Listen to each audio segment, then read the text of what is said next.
What's up, boys?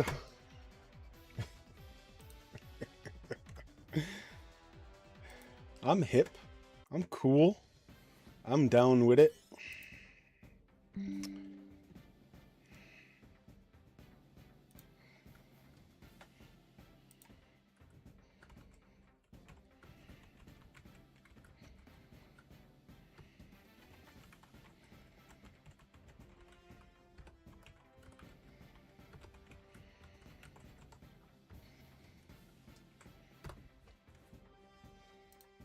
All right. Hey, we got top grossing. Sweet. Play to watch. Neat.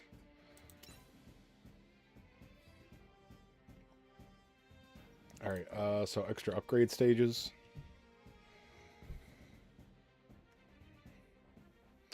And I checked that out last night, the May update. I didn't see anything in there. All right. Apology gems and 6 AP packs. That's way better than 100 gems, honestly. Like, AP packs aren't that valuable, but 100 gems is also nothing. So, yeah, I like that. Oh, right. I wanted to check this out before I forget. The Zeo Power Ranger Funko Pops are finally out. I'm waiting for them to go on sale, though. I'm not paying $16 fucking for these things. I don't even like Zeo.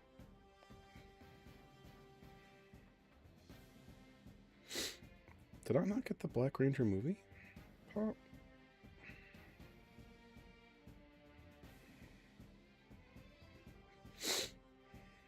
Huh. What's up, Mimi? Excited for Golden Week Master League? I'll be honest, like it's a really good idea, and I appreciate it. And also, it's like now I have to fucking figure this out. it's like great homework, but hopefully it's good. I have not checked it out at all. I didn't have enough time to mess around before work last night. Since you assholes already made me late once this week. You guys did it. In fact, you personally, Mimi, I'll blame you. So I haven't had a chance to come in and look or do anything.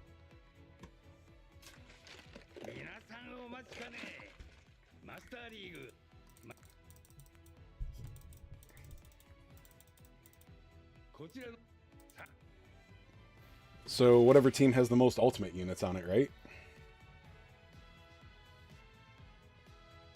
Well, I don't know how many teams are AI, and I mentioned that in another streamer in Discord. I'm like, it also, so they didn't tell us it was going to be a 100% boost. So if you've got SSP units, they're obviously going to be fantastic here. But if it was like a normal 50%, you might still be better off with a team of URs. I've heard some people say that the URs are just being completely outshined. I'm not too sure. Oh, and what are the rewards? All right, so let me see. That's 600, 1,000, 1,500 for advancing. 100 SSP 100 SP conversion chips. I don't know if that's normal. All right, silver medals. So, 50 SP coins here too. I don't remember, or chips. So 200 total. I don't know if that's normal or not. That doesn't look familiar. All right, so you get half the amount of gold medals. Totally fair. I like that. Same amount of tickets. Another banner. More SSP chips. Still just got to hit 150k. Oh, 2 SSR. Oh, wait. Oh. That's not... I scrolled right past this. This is like, look, man, this is not game breaking or game changing, but these are pretty rare. Grinding these out with G-Shop coins, I've literally never done it. It's not worth the effort to me. I also value my capital for things. Capital is limited in this game, even if it's not that hard to get. So these are nice bonus rewards. I like this.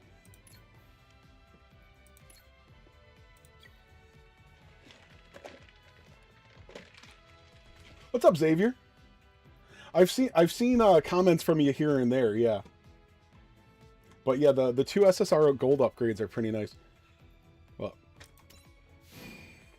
all right. So,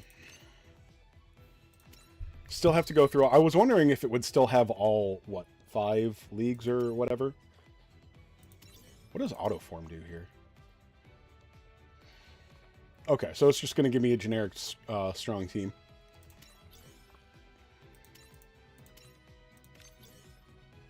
I have to remove that, otherwise it's going to screw me up with the green arrows. Alright. Event bonus. Yes. Okay, good. What's up, Suri? One-shot killer or ship a Jinrai is good? Okay, thanks. I'm going to look at my ultimate development units and see which ones I have. So the only ones I have ultimate developed, which I could do another one or two maybe, are a Stray Goldframe and Epion. I'm assuming these guys are going to be among the best, although obviously there's a handful of SSP ones that are amazing. I'm like nowhere close to Double O Riser, Max Limit Break. And that's the problem with Double O Riser for me right now is like, yeah, sure, I have some SSP coins. Dude, I don't have the goddamn tech journals. I have not been concentrating on farming any of that stuff yet. So it might take me an hour, it might take me a week. It's the grind for profile journals can be so unpredictable. Okay, so this guy's one-shot killer. And specialized unit. Oh, specialized unit is going to be the tag for the next one. Specialized and Psychomu, right?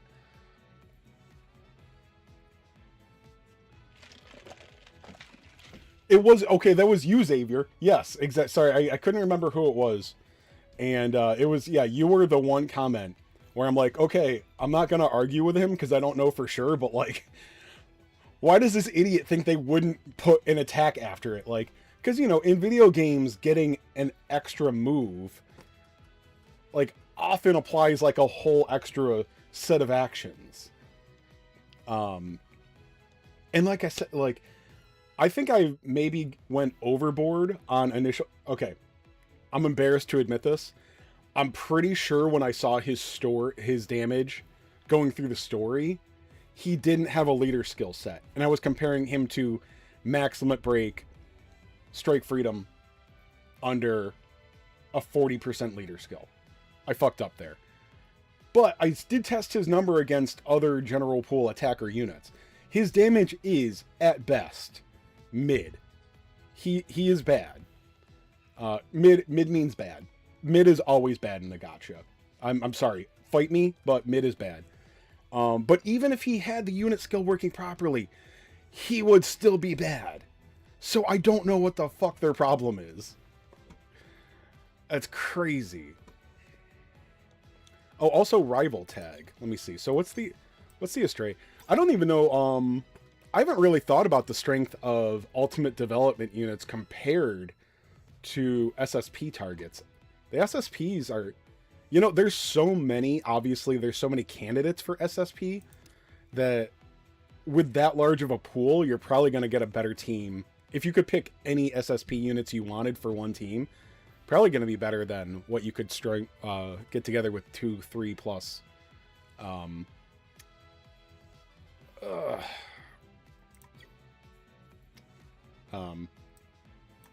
ultimates.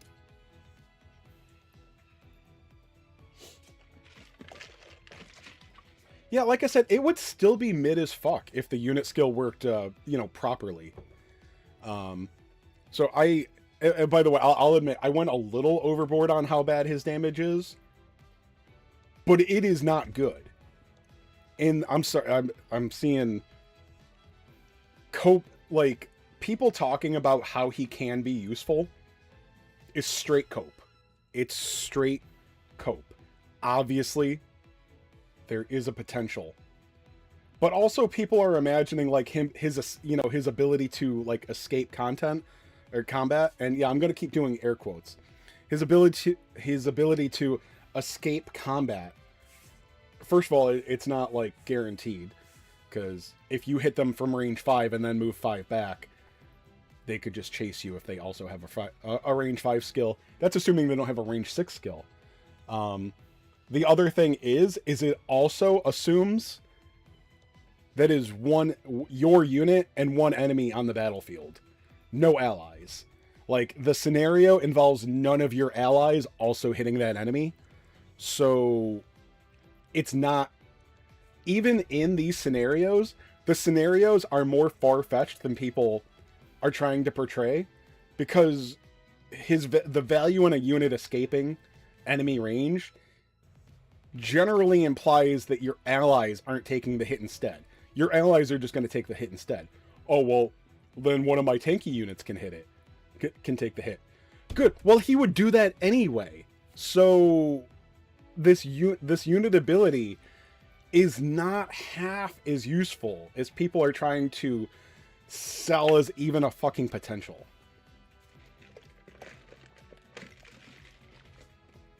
I haven't seen anybody gush over ultimate development units much. Not having a not having an EX attack is obviously a big deal. So the SP attacks are going to be better than most of what the ultimate units have. So I honestly might just be really dumb thinking that ultimates are going to be among the best. But I'll probably want to use Epion. Tough as Nails. Maybe there's some good SSRs on Tough as Nails. Probably not. But Surya suggested One-Shot Killer. That's probably a good one. And I see that Epion's on that. So let's just start off with a One-Shot Killer team. Well, let me see. I wonder if my GPO3 will actually get to shine here. He's on Unstoppable. Test type. By the way, an SSR... Dude, an SSR and below. Limited strength supporter. I would fucking love that. That would be really fun. Yes, it would be better if he was a support. It would be a better argument. It would be better potential. And then people argue about his survivability. Cool. Well, you're talking about the one per, also once per combat. The once per combat unit skill doesn't factor in. It doesn't change that. So, like I said, obviously you can create scenarios where there's use, but I think it's even smaller than people admit. Because again, they're thinking about a one-on-one battle. There's no one-on-one combat in this game. It's your team versus their team. Even if the enemy is one unit, which is generally okay to imagine, you have 9 allies. So your unit that starts in your squad is going to go 1v1 something. That would be that could be a potential scenario if he didn't hit like an effeminate fairy. So what is he going to go 1v1 hitting them for 200k a turn?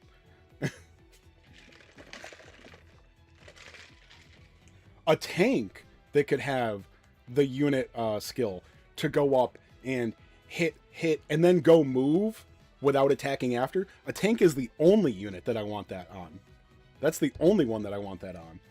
That's the most useful by far.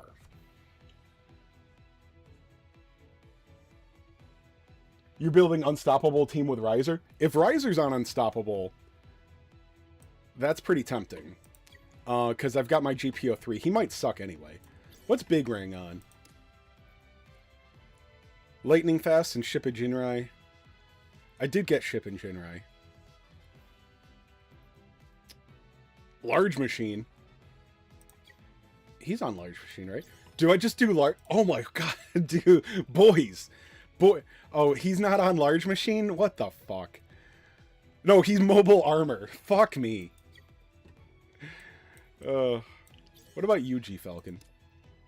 Transforming ace unit. All of my SSP units are on completely different tags. Uh,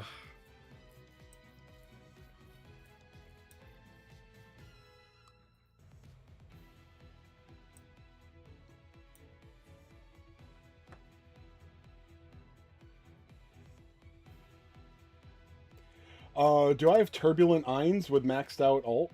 If you could show it to me. I don't even know.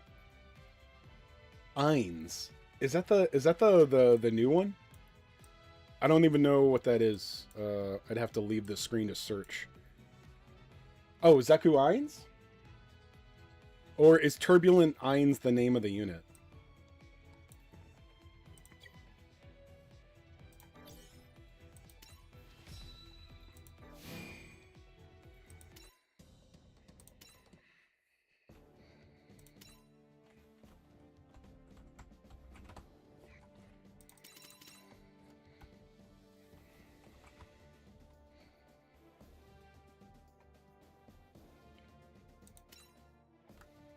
I have an Eins. Oh, yeah. Is this it?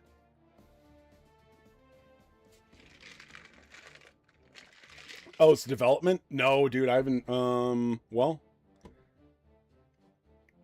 Yeah, I haven't completed those trees yet, because I've just been waiting to finish up the character requests for them. Um,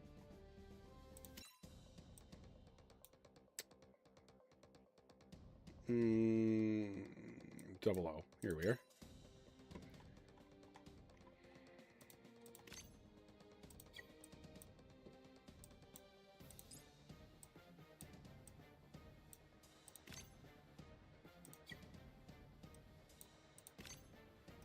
I don't even know what the Eins is. Is that?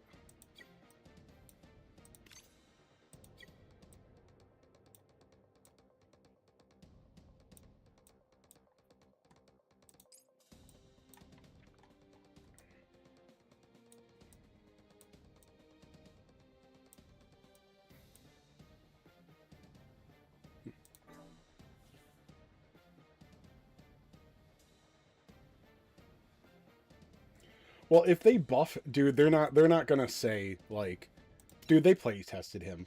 They're not gonna come out and say, oh wow, do you guys really think he's too weak? Let's buff him. They could do it like in months, like months down the road when he doesn't matter. Like when they bring him back, they might do that. Oh, he's the ultimate. Oh, right.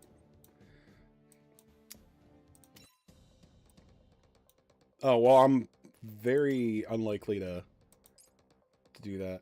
He's a supporter? Okay. Let me see. He's lightning fast and ship Genera and test type. Aerial use. Aerial use stands out to me because we have a free-to-play supporter for that. He's got good tags.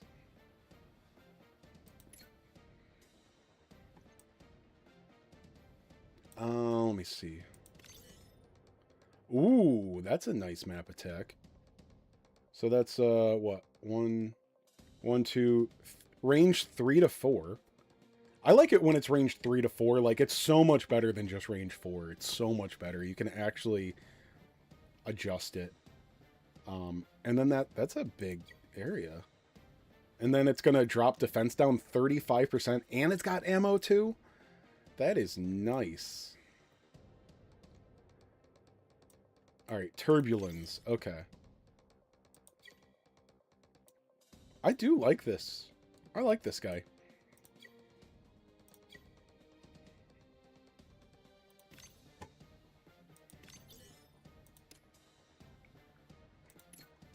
We'll see, do. You know what? He'd probably be really nice in this, because just for all the 00 risers.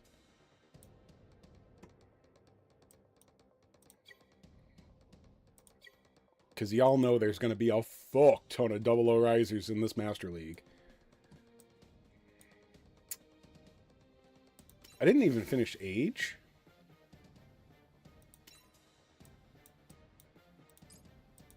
Oh, that must be like future-proofed. I was going to say, no, I finished Age. Still says 33 out of 35. Okay, weird. Oh, yeah, so what's this ultimate? Alright. So what's he do? Psycho Field. Ugh. Gross. I mean, any map attack is better than none, but, I mean, barely. Alright, defense down. That'll be 35%. Range 2 to 5. That's good. I like the 20% crit rate. Yeah. Looks good. Doesn't look crazy.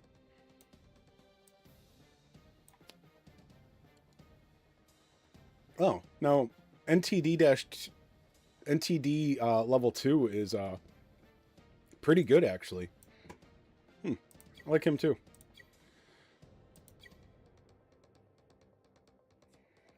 I went with an attack riser team using the Ptolemy with a 00 tag. I had to use the last event UR support 1.5 Gundam. Okay. My problem with a 00 riser is I can't SSP him. He's like nowhere close.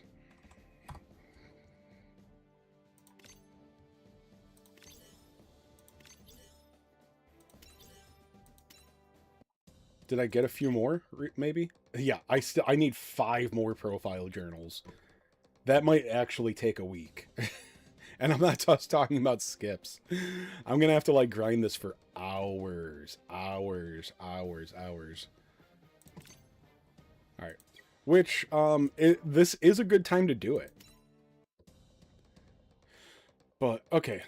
Let's get into this damn Master League and set up something to get to 150k.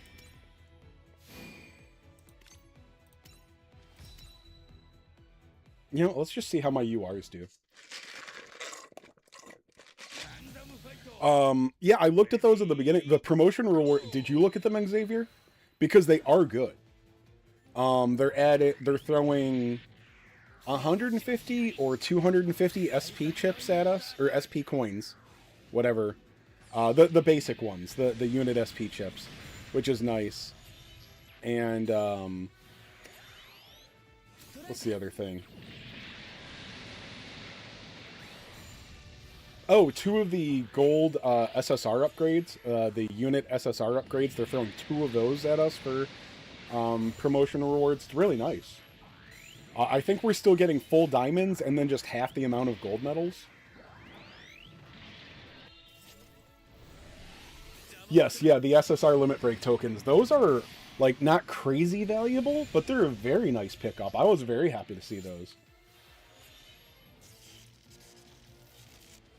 Oh! No, dude, I can't do that. No, that's too wasteful, bro. I can't do that. It's a little tempting, though. There aren't really, like, I'm gonna pretend that there's gacha units where they're valuable for, even though there aren't.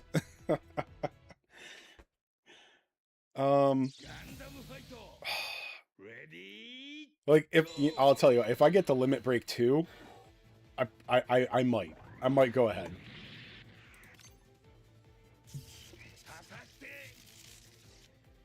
But obviously I don't know what's going on yet. There's a good chance I might just make it to 150k with my ace unit team.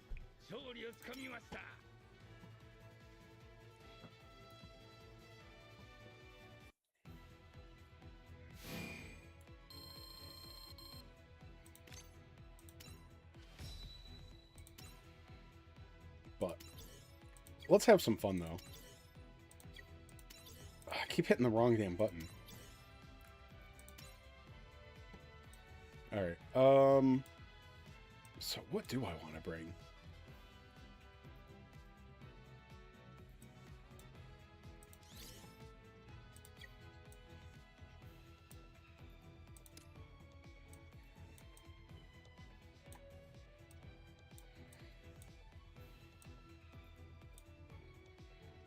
I forget, is he one-shot killer? No, he's lightning fast.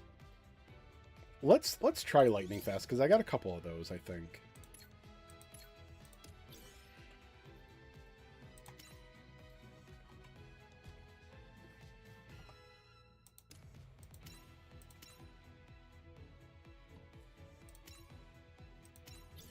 I hate that it keeps my old team on top. Can't stand when they do that. Okay, so you're lightning fast. You're lightning fast. Casval's Gundam, maybe? Big Zam. G Gundam, was he good? Well, he's got preemptive attack. We'll bring another tank. And yeah, let's just bring Casval. Alright, so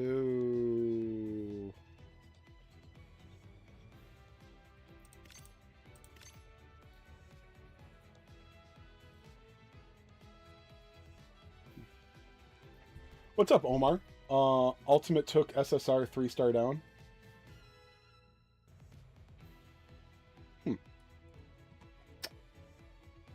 Alright, do I have a Xeon defender? These are all EFSF. He's Xeon, right? Yeah. So, I should have chased Goof, or no, not. Yeah, I should have chased the Goof further. Let me see. Let's try Duo. And okay, I need a character with MP up. I can't scroll through.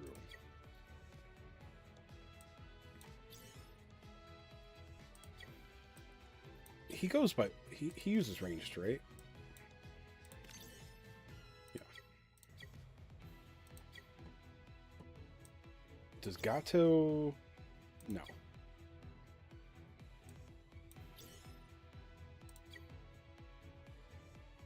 Whoever I use has to have MP up. Because he can't use his SSP without being... Oh, you know, maybe him. Yeah, probably Mikhail. And then Big Zam. Just go with Gato. And... back to defenders. Oh, you know what? Let's go with you. Maybe that's a bad idea.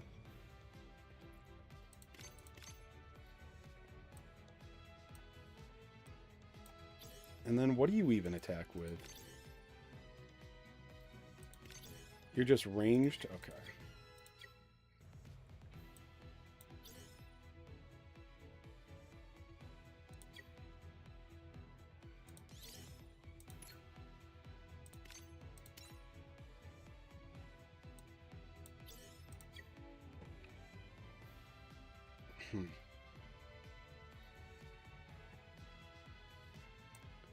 What do you look like? I can't remember. Range boost and boost range.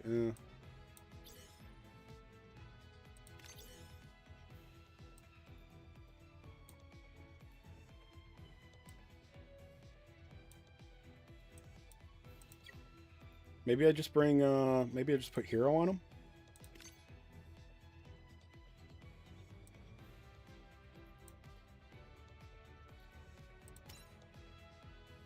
Can't be too bad.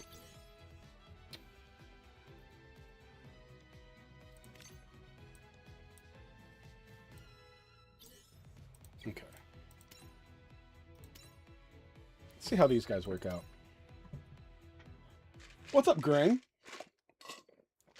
Long time no see. Yeah, I've been streaming over on Twitch, so there's some real nice sides to streaming on Twitch, even though I hate watching things on Twitch. Twitch on my PC is fine, but I don't do that very often. I'm normally watching things on my TV. The smart TV app for Twitch is hot garbage. It fucking sucks. So I don't watch a lot of Twitch. So I don't understand why other people do. Streaming there is very nice. The problem is that all you assholes only want to watch me on YouTube, so I guess I have to stay on YouTube.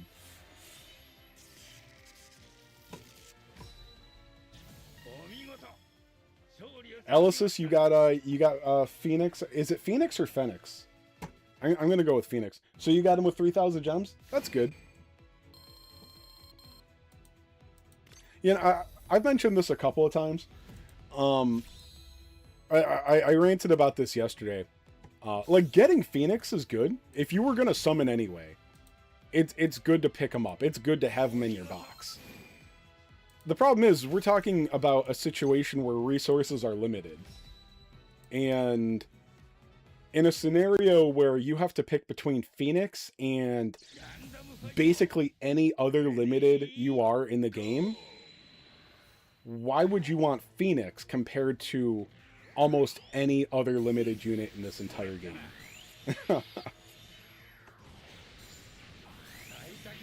My Master League season 11.5 has just started. Did he just hit for 1 million? Or was that 271?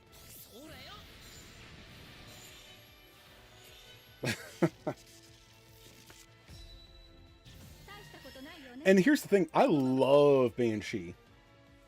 But we have so many good double defenders right now. Even though I love him and I ranted about how good he is, I look at him as just as valuable. Like I'm not looking at 2 limited units on that banner anymore. I'm looking at a banner with just Banshee on it. And Banshee is not enough for me to say, like, oh man, you still want Banshee, so go for it. I would not chase Banshee alone. So he doesn't change the equation with how mid Phoenix is. So, again, and I'm not making a joke here. In a gacha game, mid means bad. That's not a joke. It is. Mid is bad. So, when I keep saying that he's bad, I mean mid.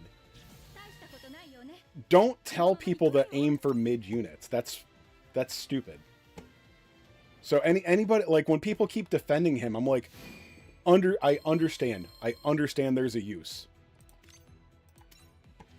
But most units are more useful. So you can't have everything. Unless you're a whale, then you're going to do whatever you want. You're not listening to me. So if he's not better than most things, what are we talking about here? And he's definitely not better than most things.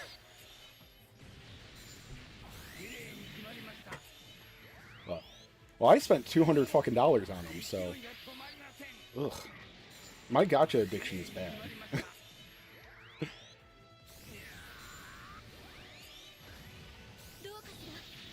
You're a new player returning. Yeah, I can understand that. When you're a new player, telling somebody to, like, oh, wait 1 to 2 to 3 months is a tough argument. Although, that being said, this is a fantastic time to be a free-to-play player. The game is very free-to-play friendly right now. Look at our Master League, man. This is a free-to-play Master League, basically. That is one thing that's very interesting about this game. I think most of us have noticed this. I've talked about it a little bit. When you take URs out of the equation, SSRs and below, even when you're talking about, like, SSP conversion and all that, free-to-play SSRs seem to be significantly and consistently superior to gacha ones. In fact, most of the gacha ones are just filler. And then the development units are very valuable.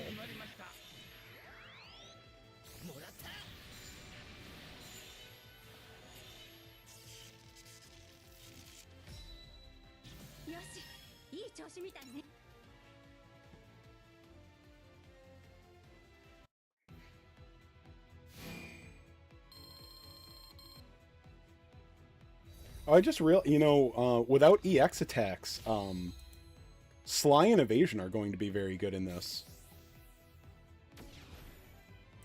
I should bring Phoenix.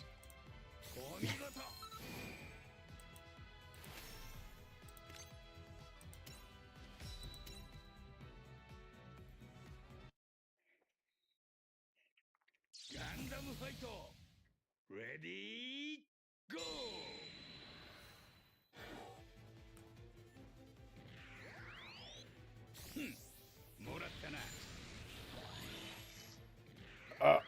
Still losing a 00.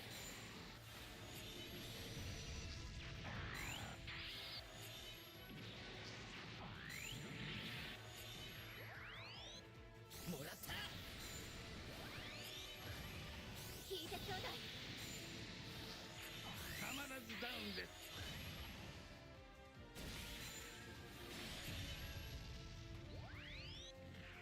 破壊する。勢いが止まり。 Oh, I forgot to level up Casval.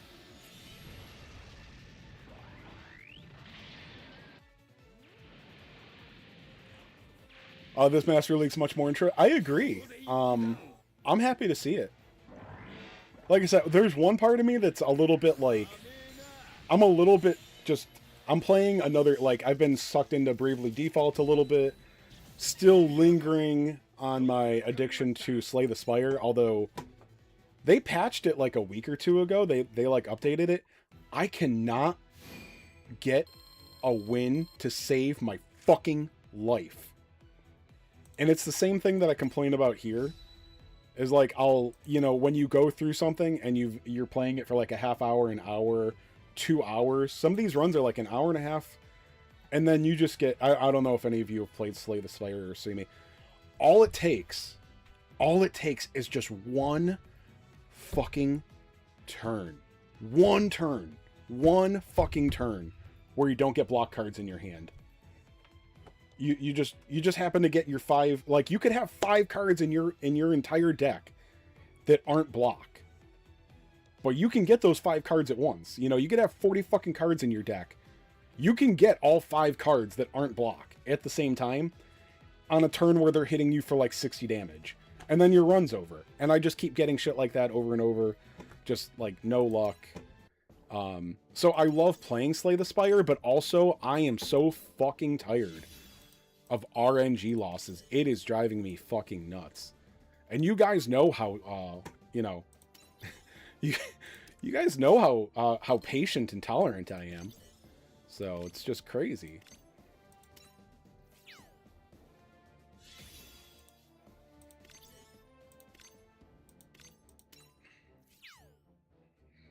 But anyway, yeah, so I'm happy about this Master League, but also part of me is like, shit, this means I have to like think and basically do homework.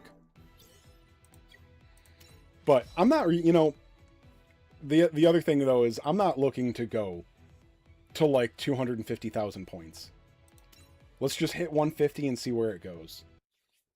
And I'm sure that 150 isn't going to be that challenging. I think there's a good chance that like an ace unit team could still just make it to 150. I think I could probably just hit Foreign Party and get to 150. I think there's a good chance of that still, so.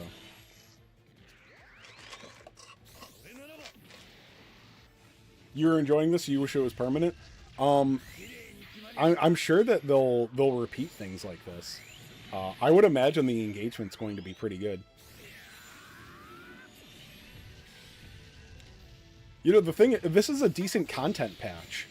It's just really disappointing how bad the banner is, but you know what, man? Gachas do that. They have bad banners. This is just a really disappointing one for me.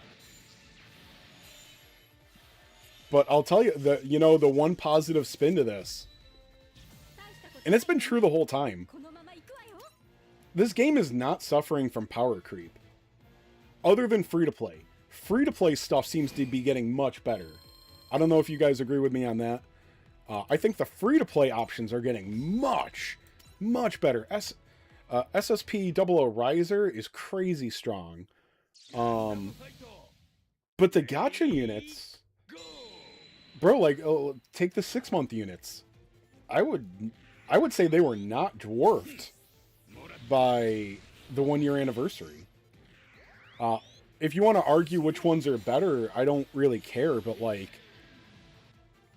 they're not in a different league. Like, they are the same tier. You can say that one edges one out here or there, but, you know, I mean, nothing's hitting as hard as Burning Gundam, I'm pretty sure. Among, like, you know, well, just Wing Gundam, you know, but he's a triple step, so it's a different thing. You know, obviously 00 Riser is better than,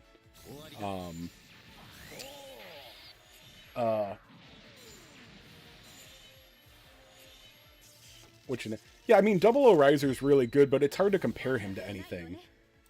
Maybe GPO3, they just didn't give him any damage, though.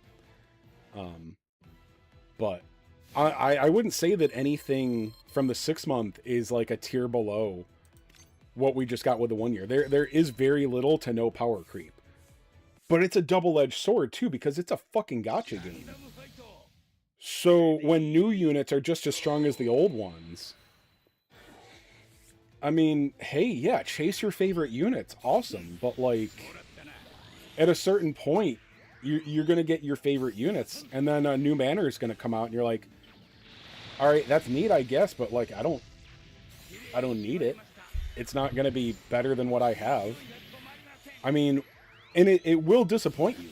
You're like, well, Chase Games, you're describing an amazing scenario where I'm not tempted to spend. Brother, you don't want to use the same team all the time. Not for months and months and months at a time. You don't want that. You will get bored. You might not realize it, but you will. So, even though it seems... I'm playing devil's advocate. I'm making a pro argument for power creep, but I'm not arguing for it. I'm talking about the reality of it. I think it's going to get old pretty fast, if there isn't any. So, but I mean, you know, the game is almost exactly 1 year old, so it's not like it's too late, but it is disappointing that the most recent release is dwarfed by the OG limited unit. The very first limited unit, I would say, is vastly superior. Because I'll take Sly level 2 over this useless ass unit skill every fucking day of the week and twice on Sunday.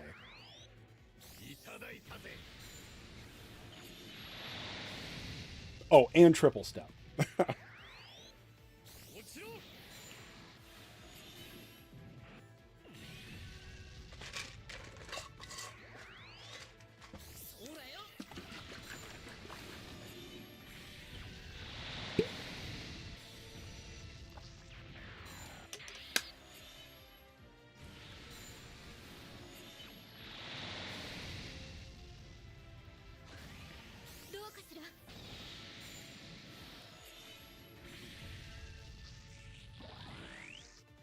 Bro, Double O Riser's still being a fucking asshole.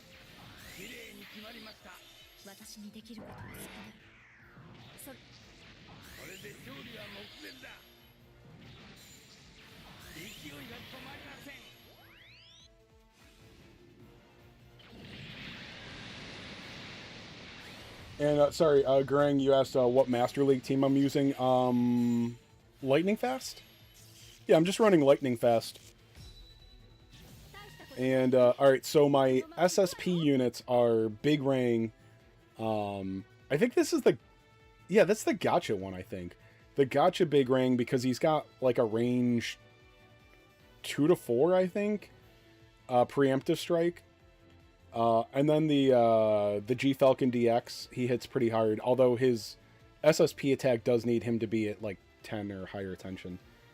And then just SP Big Zam and, G Gundam, who seem to be doing okay, and then I threw on Casval's Gundam.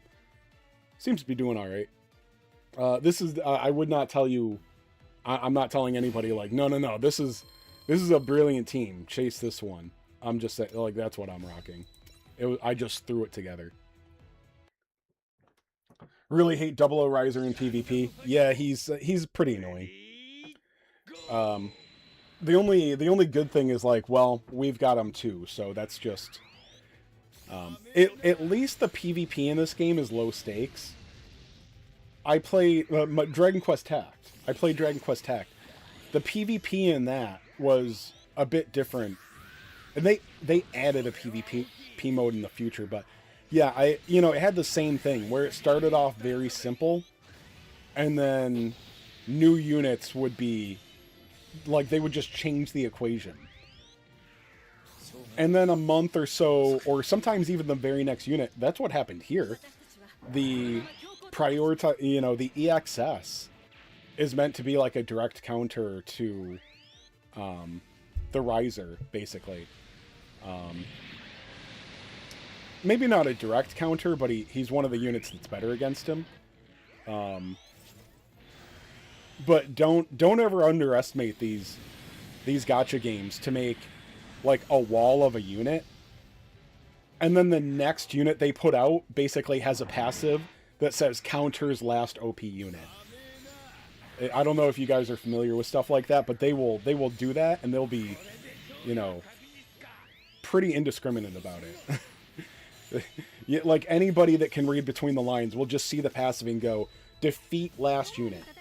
Got it. Thank you.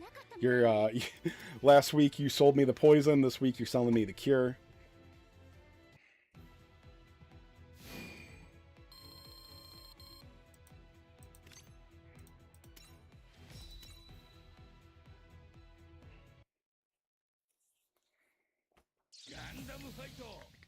Ready, go!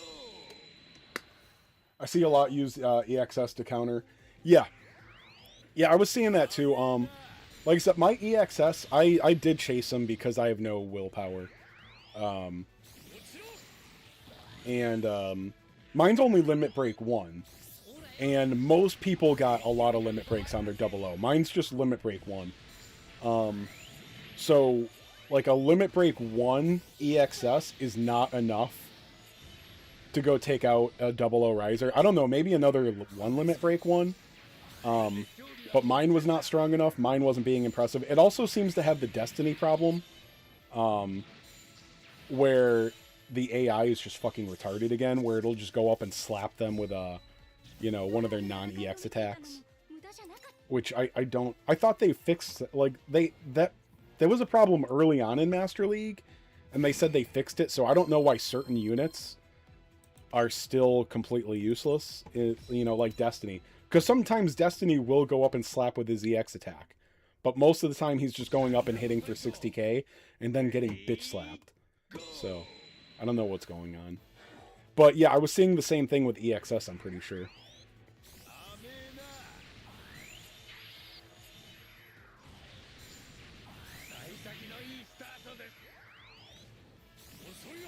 Is there a triple step pilot with...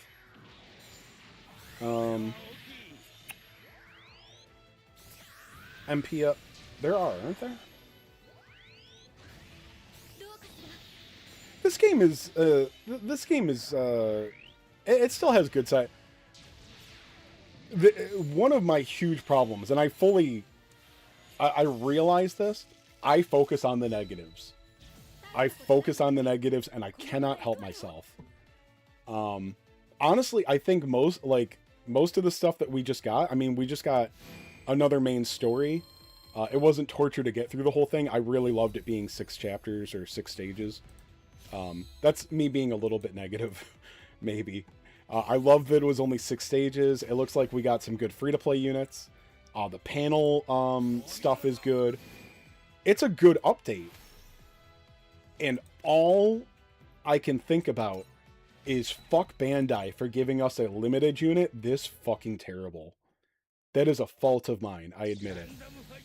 Everything but the banner was really good last night. Or the night before, whatever. Good update. Really good update. Some great free-to-play stuff.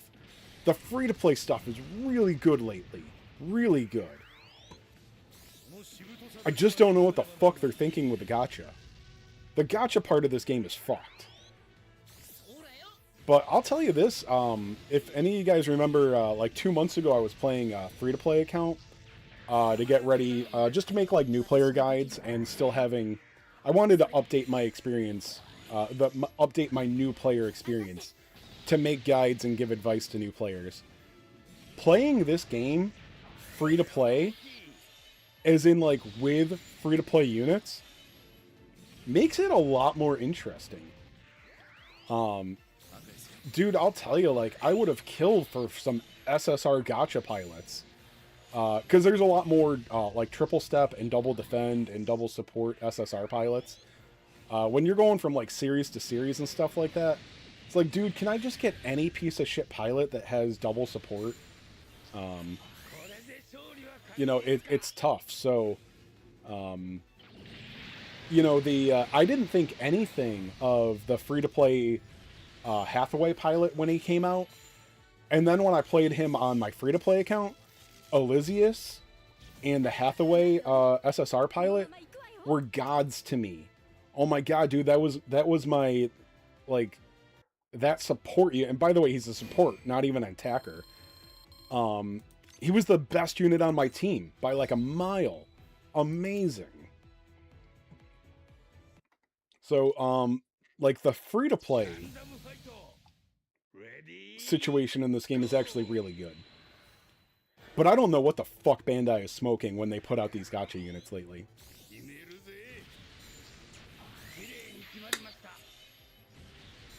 And I mean, I still like...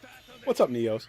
Like I said, you know, this whole, like, making Phoenix, like, mid. And once again, mid is bad. That's just a fact. In a gacha, mid means bad. I don't know why they put out such a mid unit after the 1 year anniversary. And then just going back to the EXS. EXS wasn't a terrible unit. I don't think it's that good. It's not, it's a counter to Double O. But, you know, for whales. For whales and very lucky people. Because who's maxing out EXS after the 1 year anniversary? I just don't understand why they would choose a generation unit for the 1 year anniversary date. Or, no, not generation. That would actually make kind of sense. No, like the build divers or sentinel or whatever. I don't know any of that shit. I just don't know why they would put that out on the anniversary date as the main draw. Ugh. Also got the Gundam X 30th anniversary. Yeah, I've got to watch After War X. I can't remember if I did when I was younger, but it sounds like it's got a decent story. Well, and that's the thing. Yeah, Ace, you just tuned in, I think, right? Or, well, a few minutes back. I don't know if you heard at the beginning. Phoenix would be mid as fuck, even if the limit skill worked the way we all thought it was going to. He would still be mid. Basically, a once per battle triple step. Okay, and you get it guaranteed, like just like Blue Destiny or EXS, once per battle. Decent. But he doesn't even hit hard enough to be considered good if it worked like that. And again, when people talk about him being able to evade content, I'm not trying to call people out specifically here, but they're creating this imaginary scenario where he gets to evade the enemy's counterattack, which also isn't guaranteed. Like, if you're hitting at range 5 and then moving 5 back, the enemy can move 5 and then hit you with a range 5 ability too. But, okay, say it's only a range 4 or something like that, the enemy. This imaginary scenario also includes none of your fucking allies on the battlefield. Tell me where that happens in this game. where you send one of your 10 units off to 1v1 something.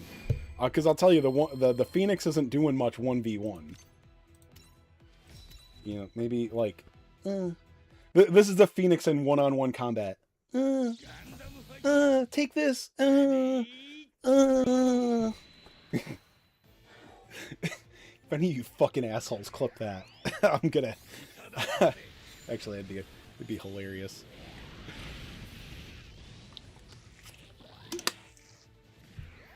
Oh, stop it, Double O! Stop it! Stop!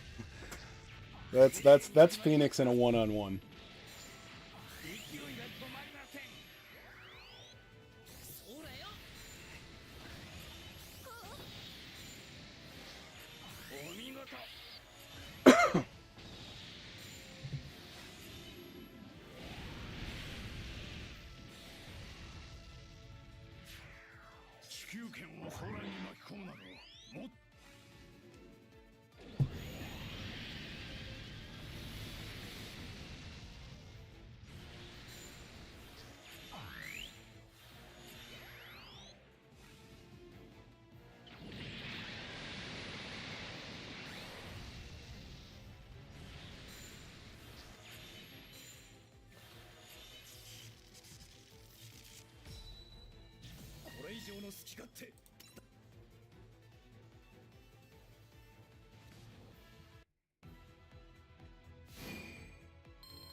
Oh, of course.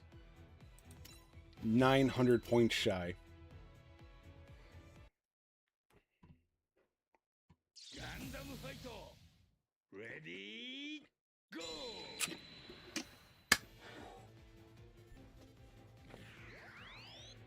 Itadaitaze.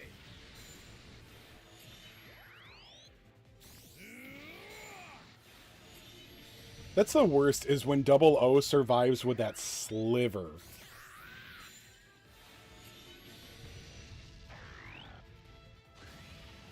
You know, somebody else mentioned, like, I don't, like, one of my comments, it was, and look, I don't want to be overly contrarian.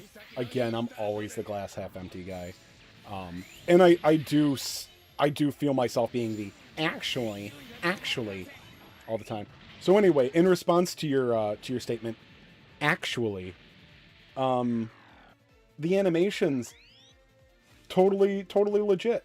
Hey man, in Dokkan Battle, the other game that I haven't played it in months now, but Dokkan Battle, the animations can be huge. Even I have been like, man, I don't really care about that unit, but god damn, dude, Cooler's animations are cool as shit. Here's the thing though, like, when are you ever going to see the Phoenix's animations ever again in this game? Because you skip them. They're skipped. How often are you seeing a unit's animations? Like, never.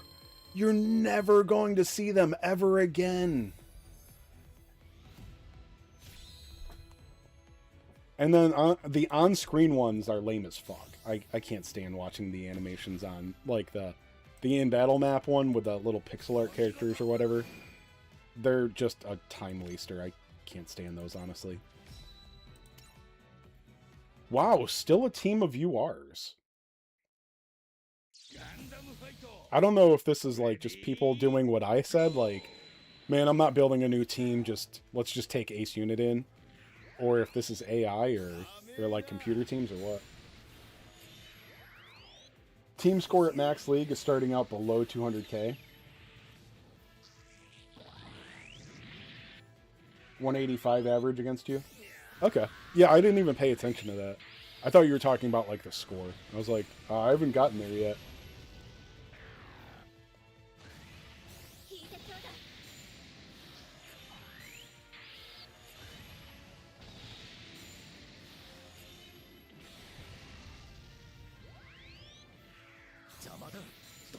This might finish it off, because I put Hero on him, so he's got triple step. There we go. Oh, hanging on by a thread. Oh, of course you use the goddamn map attack. Wish my units ever used a fucking map attack. My units will only use map attacks in combats that I've lost. Like my double X, I've seen him use it in PvP twice. And it was both matches I lost by, like, I was already losing. And then he fires off his map attack. I'm like, what the fuck? Because there will be situations where he could hit like 3 units, and one of them has, like, you know, a sliver of health left. No scenario in which the map attack isn't a good idea, and they still won't use it. I don't understand the AI isn't that smart, but normally they go for the most damage they can do and getting a kill in games like this. So I can't piece out the AI in this game. It's just not... It's really dumb. Super Robot War, other game animations, really big difference. Do you mean you get to see them more often? Because that I understand. But like I said, you know, I would like... What Dokkan does is they have an option to skip animations after you view them once a day. I would like that in this game. You know, every move, when you're playing through on auto and stuff like that, they'll play the first time and then get skipped after that. That would be nice. I would really enjoy that. And you could just have an, like, skip completely or skip after once per day. That's how Dokkan does it. Another Bandai game. That's a really nice balance to me because you get to see the animations every once in a while. Because Dokkan's got a buttload of animations.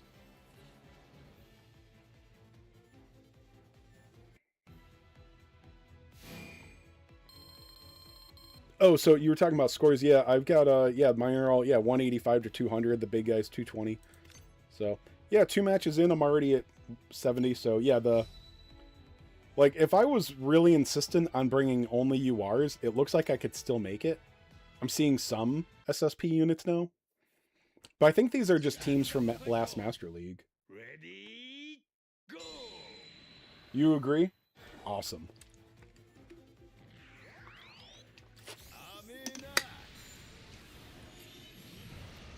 You know what it is? It's like, as far as viewing animations, it's like, well, you can just view them whenever you want. Yeah, but I'm not going to slow things down to go and watch them. It's kind of like, if any of you guys played World of Warcraft, I know there's a bunch of fucking nerds in here, so I know that at least some of you have. It's the Dungeon Finder tool. And it's kind of a weird argument, and, you know, nobody likes when you break it down this much. The game changed drastically when they added in Dungeon Finder, and they're like, it's not the same anymore because you used to have to, like, form a party and blah, blah, blah. It's before I played, so this is all just old fogies whining to me. It's like, yeah, but you can still do that. But it's different because other players aren't forced to do it. Like, you're not forced to anymore. So even though there's nostalgia, like, even though you wish it was this way, when there's the easier, better option, well, easier at least, like, yeah, but I'm not gonna not do it the easy way. I want you to force me to do it the hard way. That's kind of like the thing with animations here. Is like, I mean, I'm not going to not skip animations, but also it's disappointing that I know I'll never see the animations again. So yeah, just have an option to, like, see them once a day. Gundam fight! Ready, go!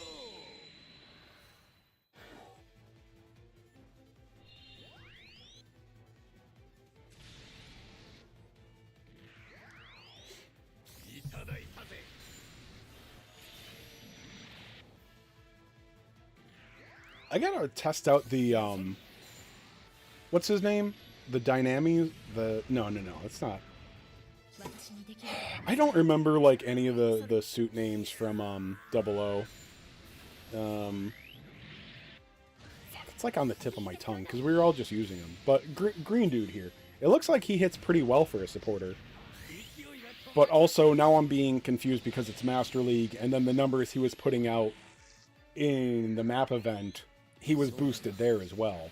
So I'm not sure what his real numbers are like, but I know he was putting out decent damage in the map attack, or the whatever that, you know, Grand Offensive. Dynamis? I almost said that. I thought that was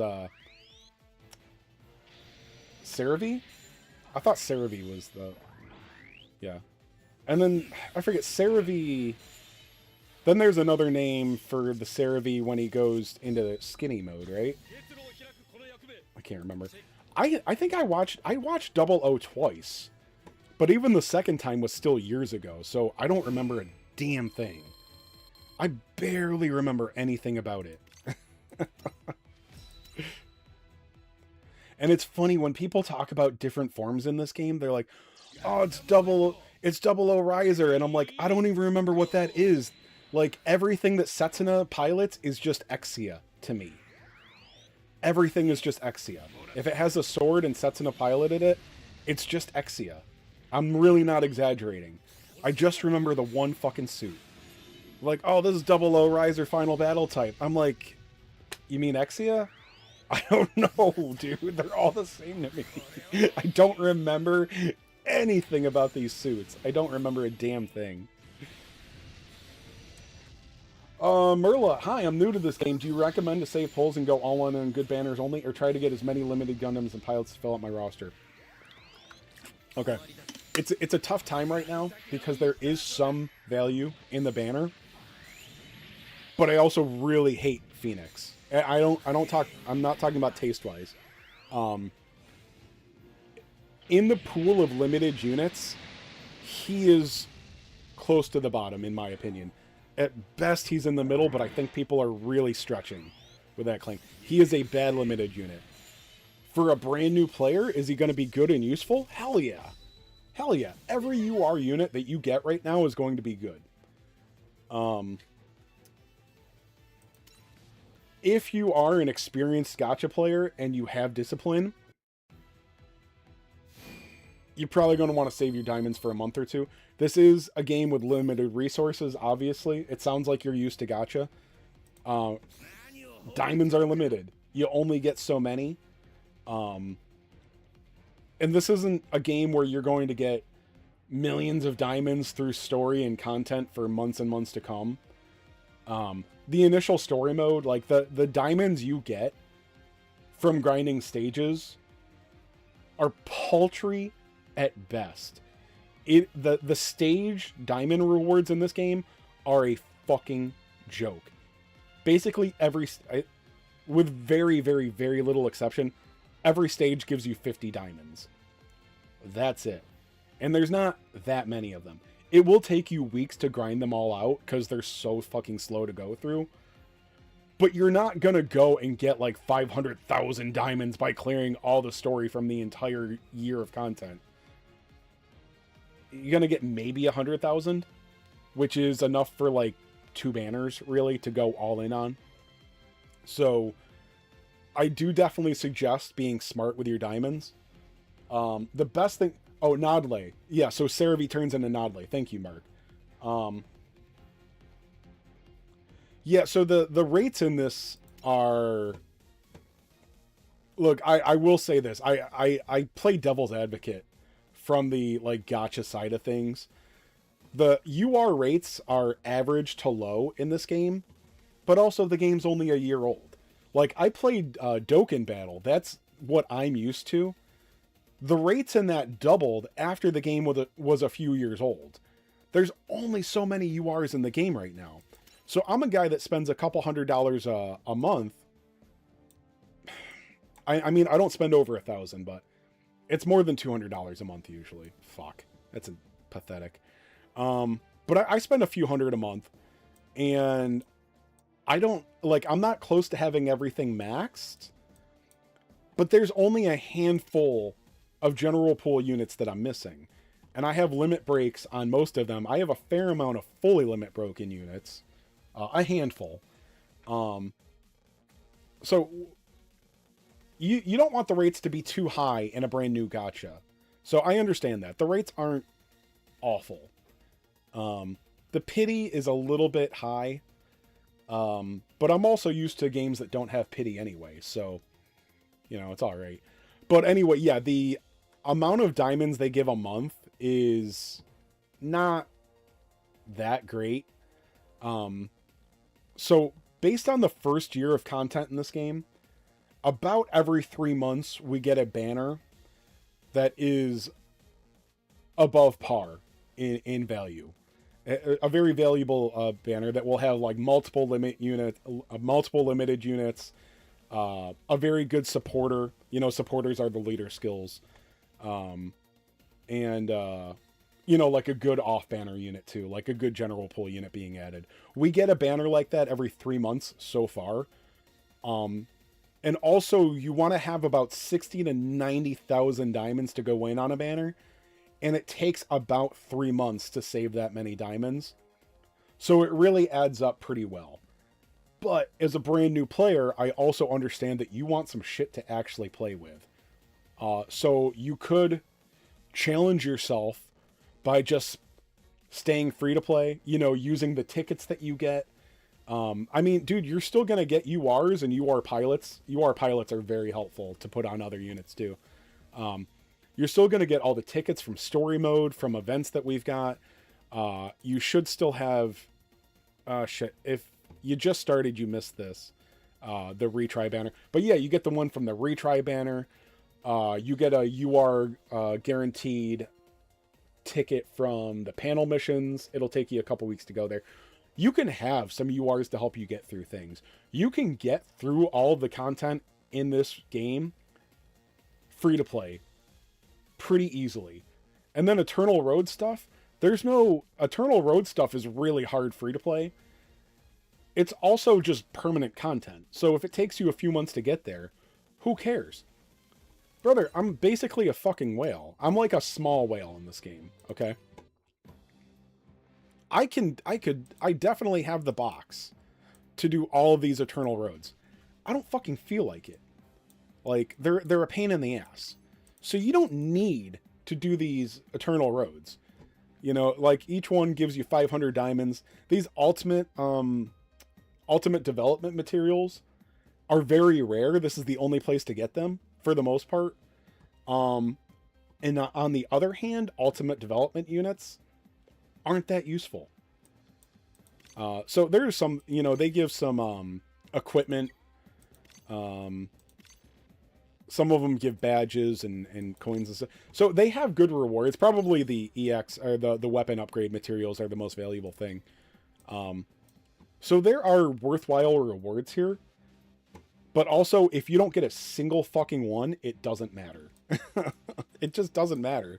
So that's the only thing that is going to be hard for you to do as a free-to-play player, like not using gacha units, is advancing in Eternal Road.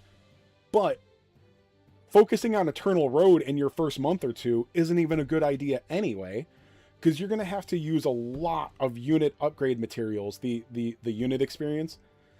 You're going to have to use a buttload of those to advance in Eternal Roads, because you're going to have to level up units that you don't normally use. You're best off using those to develop more units. So you don't need to hit Eternal Road for months. So yeah, if you've got the self-control to not summon, wait for a better banner. If you want to go nuts right now and go after Phoenix and Banshee, they'll help you. Yeah.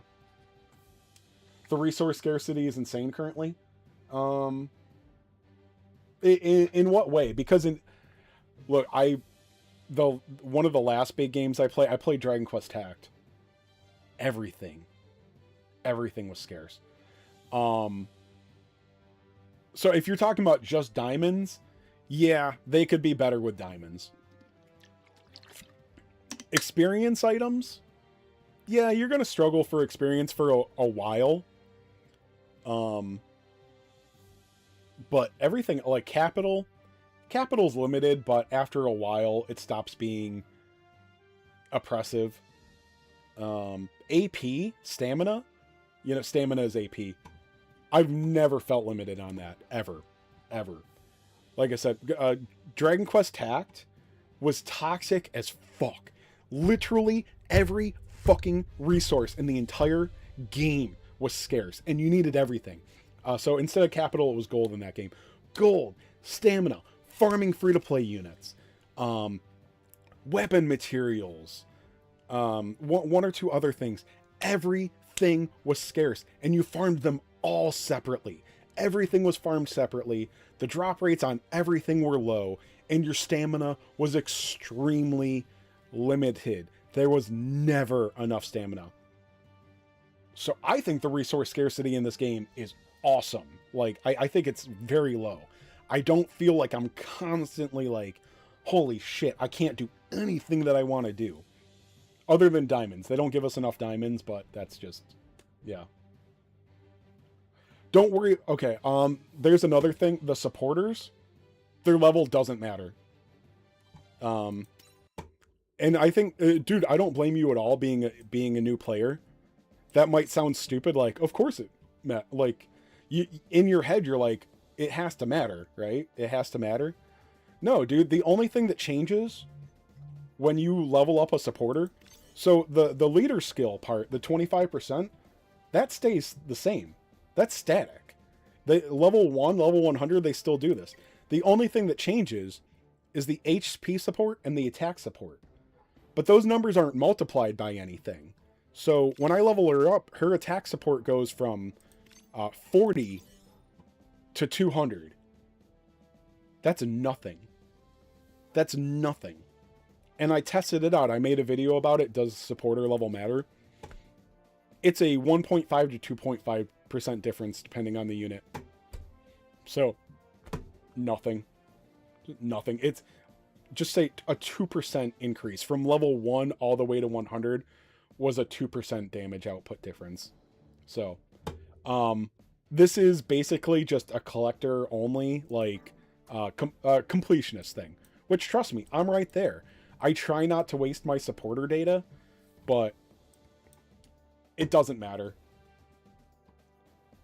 No, because, dude, I would be right there with you, and I think like that a lot. Of course the level has to matter. And once you start understanding the numbers and stuff in this game more, you'll look at it and think like, okay, so I see that the stat doesn't change, like the stat increase doesn't change, but the level has to matter, right? It has to, because that's how I think. No, it doesn't. It's a bit of an oversight, honestly. But yeah, no, supporter level doesn't matter. Pilot experience, you might struggle with that at first, but pilots, you can reuse pilots on different series. Well, pilots are a lot easier to use cross content wise than the units are in this game. So I found myself not needing pilot experience fairly quickly. In fact, dude, I wasted my pilot experience. I leveled up every R pilot in the entire game to max level just for fun. Now, I couldn't extend that into the SR ones, but maybe I'm getting close to that. But I have, I level up my pilots whenever I feel like. I've got a shit ton. Again, I've been playing for a year for the most part. But pilot experience is pretty freely available. You will suffer from needing unit experience, but also you get it fairly frequently. So even though you won't have as much as you can use for a while, you're also never going to be so starved that you feel like you can't progress at all. It's kind of like soft walls.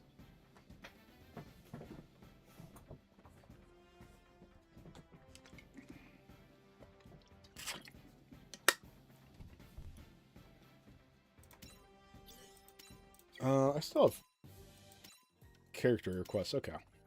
Let me get these done. Alright. Upgrade a unit. I can handle that. Transfer 1,500. These broads always want my fucking money.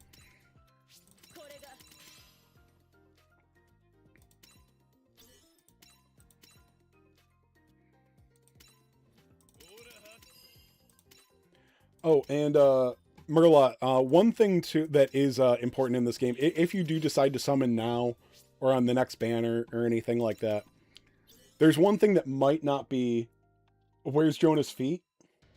Let me see.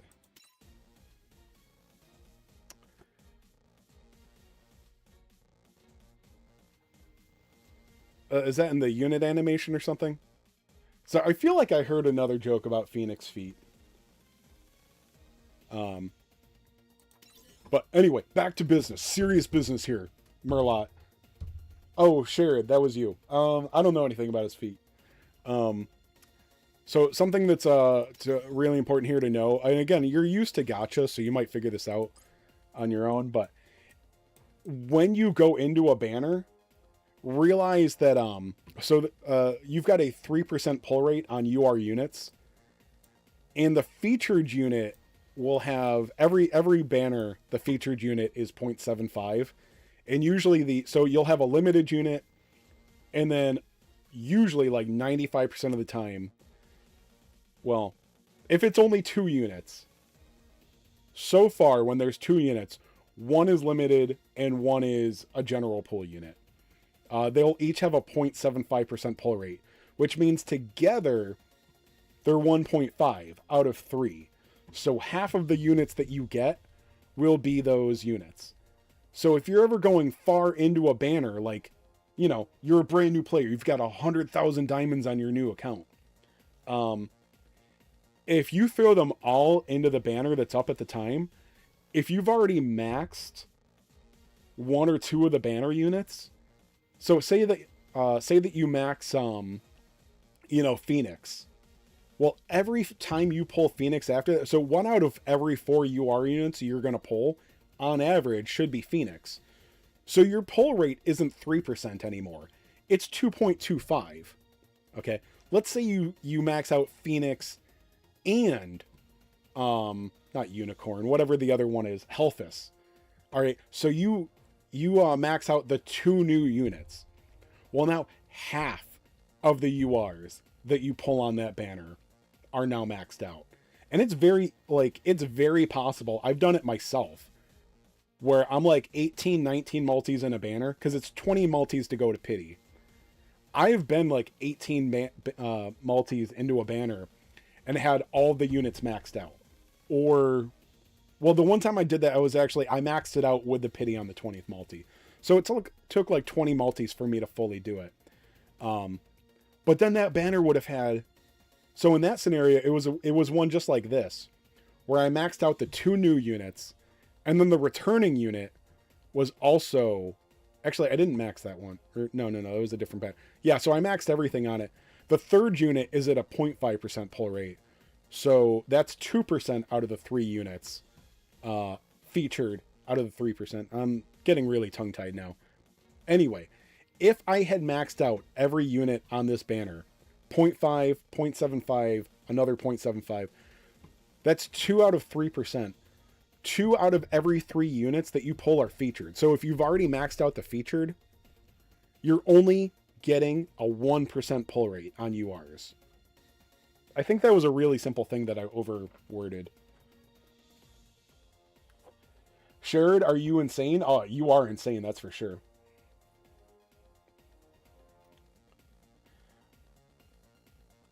Was wondering why I wasn't talking about whether UR Hellfus was good. Yeah, no, dude, I went, I did 20 multis. I actually went and, I did 11 multis, and then like 5 minutes later, I went and bought $150 worth of diamonds to go all the way to pity, and I got nothing. Oh, do you mean bad stuff that you didn't want? No, bro, I got nothing with 9 more multis. Nothing. You mean like things that you already had duped? Brother, nothing. 9 dead multis. 9 dead multis. So, yeah, no, I didn't get Hellfus.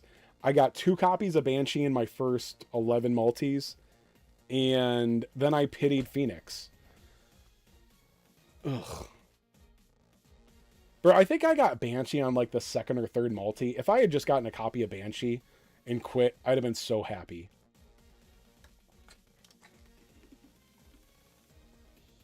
What's up, Mark? I only use ticket if I get a UR then lucky. That's the way to do it, bro.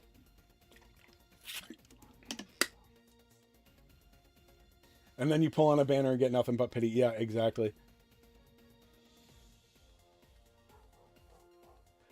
So it wasn't 20 dead multis, but like, so out of 20 multis, I got Banshee twice. And then, oh, I got White Base. So I got Bright Noah and White Base. So I got my first limit break on that. And then my 10th multi, the guarantee on that one, gave me Rinnesamanto, my 3rd limit break there. So 3 URs and a supporter in 20 multi. Yeah, so in some regards, that's still kind of lucky. I got 2 limited units, even though that's still below average luck. But yeah, my UR pull rate, fucking garbage. Because you should pull 6 UR units and 2 supporters on average. I literally got less than half. I got less than half. Because I always leave the 100 unit guarantee out of that equation. So yeah, the 100 unit guarantee, that was Rinnesamanto. So of units that I actually pulled, Banshee twice, and then White Base. That's it. That's all that I pulled outside the pity and the guarantee. So pretty lame. But on the other hand, yeah, a lot of people go to 20 multis and they get like a bunch of general pool junk or nothing at all. So it could have been worse. I mean, dude, my I can't remember who it was. Was it Cress? My 1 year banner luck, Wing and Double O Riser, my luck was total shit on that too. Cress wishes he had my luck. Cress did even worse. I think it was Cress. Well, that's another thing, man. This I was going on about that lately. So far, in terms of gacha units, this game is not suffering from power creep. I mean, like I said, some people are arguing with me on the value of Phoenix, but I want anybody to look me in the face and tell me that they think that Phoenix is better than, and like I said, don't tell me how he's useful. Give me a straight face and tell me that Phoenix Gundam is better than Strike Freedom. That's my thing. Don't tell me how he could theoretically in a made-up scenario be useful. Convince me that he's better than Strike Freedom. That's fucking crazy. No, like, yeah.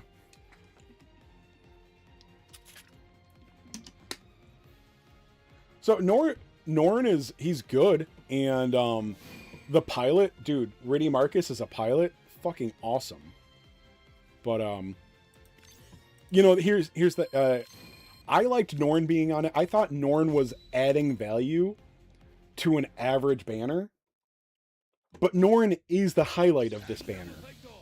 I don't suggest that free-to-play players or even low-spending players, if you chase every banner with a single limited unit on it, you are not going to progress in this game.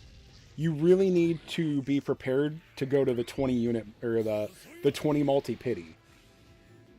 You can get lucky sometimes, but you really need to be prepared to go 20 multis in on something, which a free-to-play player can only do about every 2 to 3 months. So again, I don't want to hear arguments about how a mid unit can be useful. I want to tell people which units are the best to chase and summon for. I don't give a shit that a unit can potentially be useful. That's great. Then he's good to have in your box. But should you chase him? Absolutely not. You need self-control. Yes, I can preach self-control. I don't have any, but I'll preach it for you guys. Oh, dude, yeah. So free G-Quux falls off a little bit. I still absolutely endorse using him for story, using her, whatever. G-Quux going through story, that's another thing. When you're sticking to strictly free-to-play, I mentioned a while ago, even gacha SSR pilots, I really wanted to use on my free-to-play account. Like I said, I did it strictly free-to-play. Not like not spending money. I mean like nothing from the gacha system. I would have killed to use a couple of SSR pilots from the gacha. Anyway, yeah, so triple step pilots free to play. There are a handful, but there's not that many. So yeah, G-Quux and what's her name? Little redhead chick. Still very useful. Ready, go! Free-to-play player listening to Chase preach, as you should. As you should. All right. Hey, I'll be right back. I'm definitely not going to the bathroom. But what's that old church lady line? Talk amongst yourselves. I can't do the accent. Just pretend I said it like Mike Myers, okay? All right, I'll be right back. Just give me 1 minute.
Also, I can't believe that none of you guys corrected me. Mike Myers wasn't Church Lady. That was, what was that? That was Coffee Talk that I was thinking about? Talk amongst yourselves? Is that what I was thinking? Where's Amuro's Ray's feet? Sherrod, I think they're in a bowl of curry.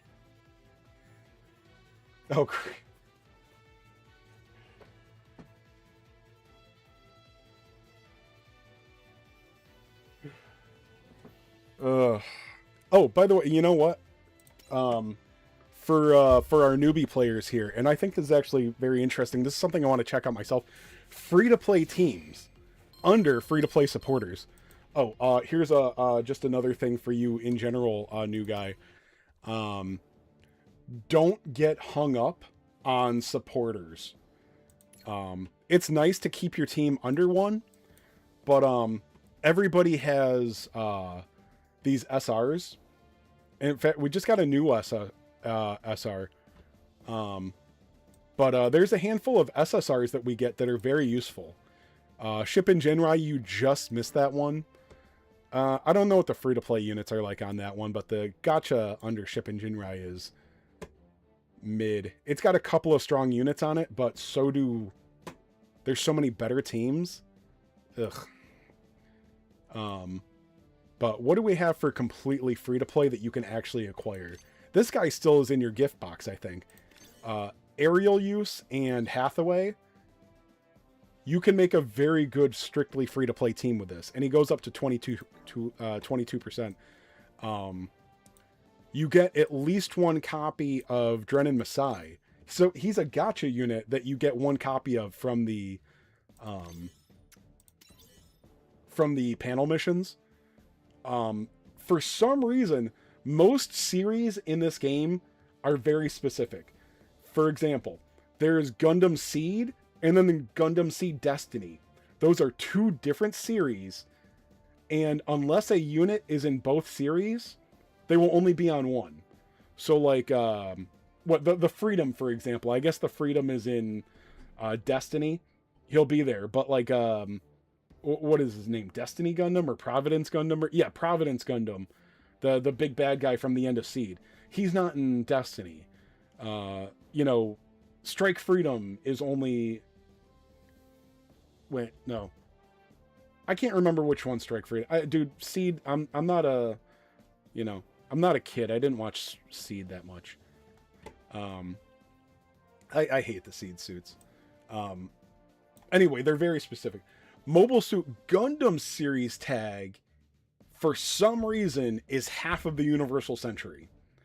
It's everything that happened before Zeta, I believe, including alternate timelines in the Universal Century. All falls under the Mobile Suit Gundam tag.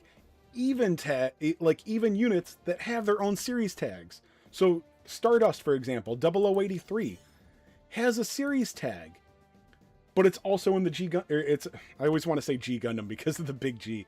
It's also just in the OG Gundam series. So all of these are in Mobile Suit Gundam. So, Drennan Musai is a free-to-play supporter. Now, he's only at 18% until you get other copies, but that's still more than enough. Don't get hung up on supporter, the stat. Don't get hung up on the stat percentage for the leader skill. Generally, just having a supporter for a tag is good enough.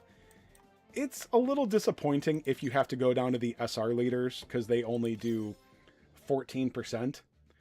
But hey man, using a good tag with a 14% leader skill is a lot better than using a 22 or 25% leader skill for, 5 shitty units. Wish they do eras rather than series like UC and C. Yeah, I would be down with that.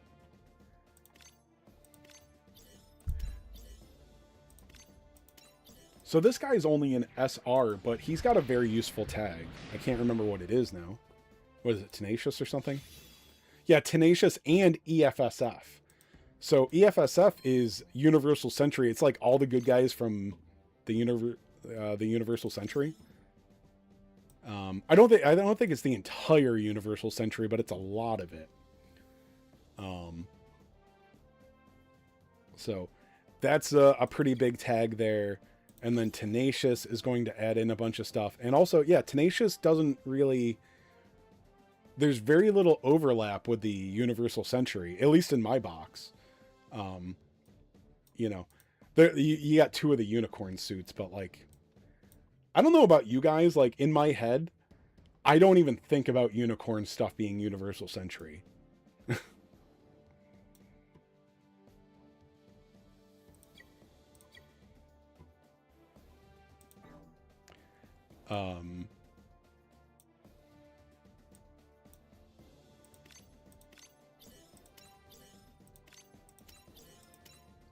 Oh, and also, yeah, so it also, as a free-to-play player, if you are still summoning, I guess the biggest thing is, and not just free-to-play leaders, but if you have an SSR leader for a tag, but you don't have the UR, don't get hung up on that. SSR supporters are very, very, very valuable. So basically, it's a little disappointing if you have to go down to an SR, but don't count them out either.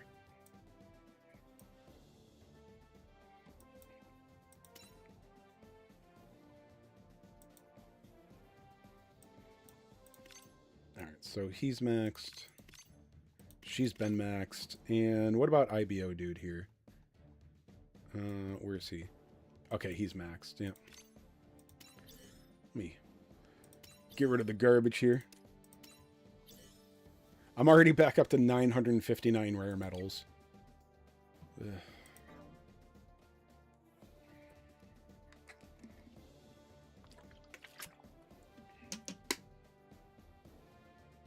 Oh, I didn't know that, Tyke. Thanks for the history lesson there. So when it was a fresh manga, they didn't it wasn't in the UC, or it was like an alternate timeline type thing.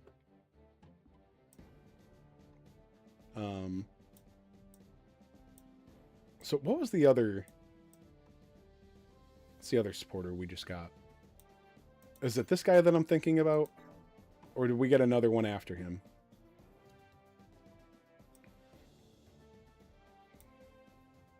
This guy is free to play. This is another very useful team.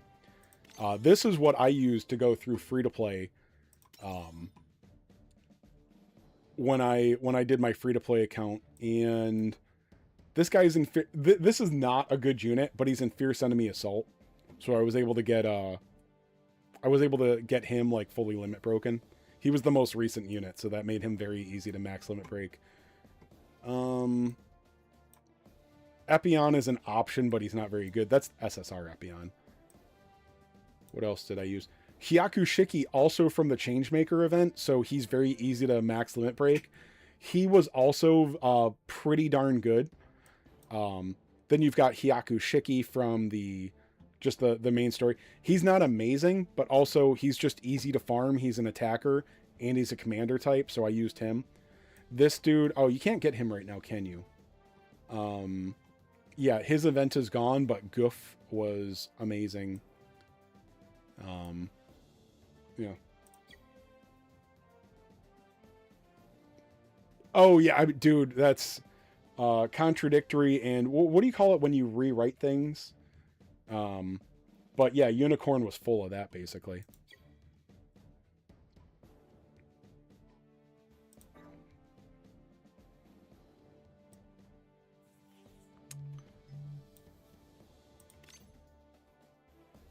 Oh yeah, Shippin' Jinrai. Well, we just missed Shippin' Jinrai.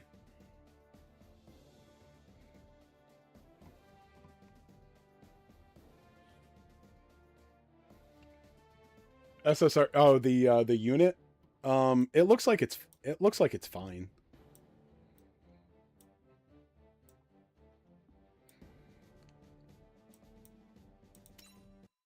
Retcon. Thank you, Retcon.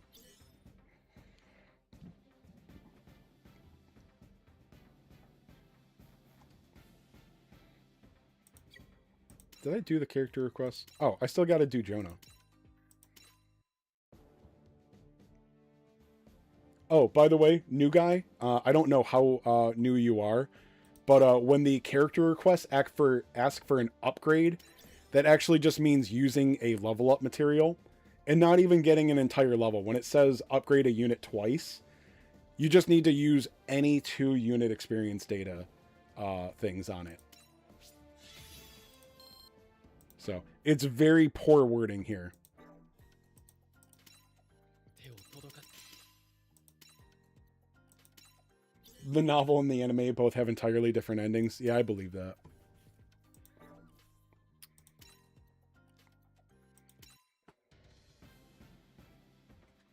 Yeah. So I'm gonna, let's get a video out about.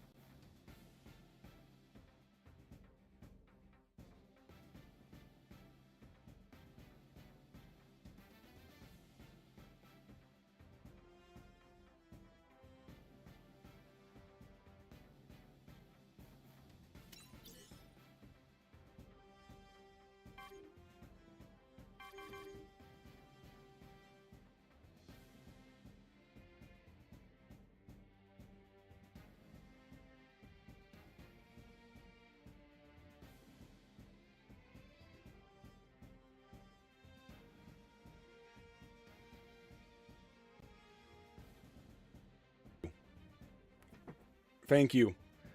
Sorry, my pop guard is in the way of the light and me playing around. So I've got my mic on an arm now, and the cord is a little bit compromised sometimes. Okay. Anyway, the new SSR pilot from the panel missions, is he in the database?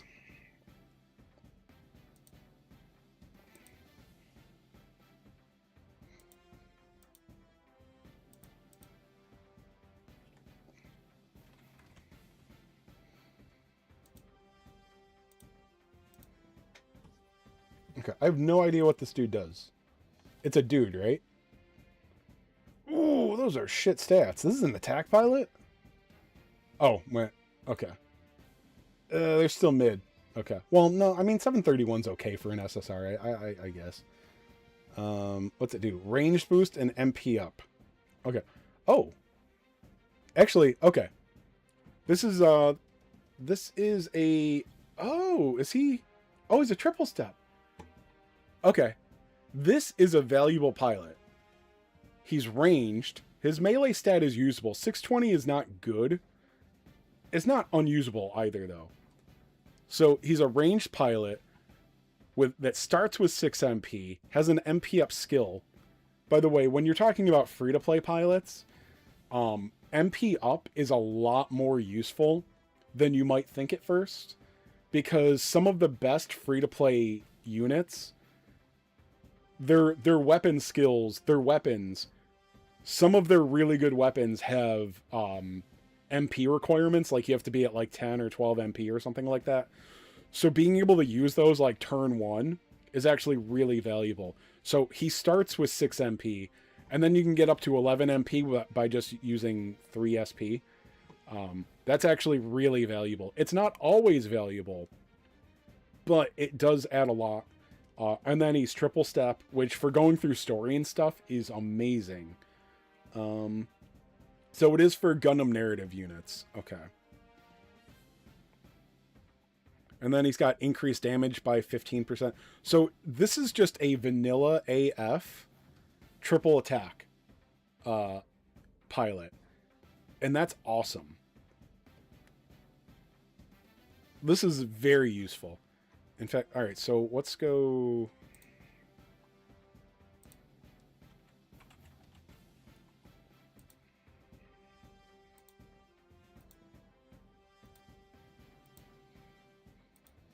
Let's just do attack type.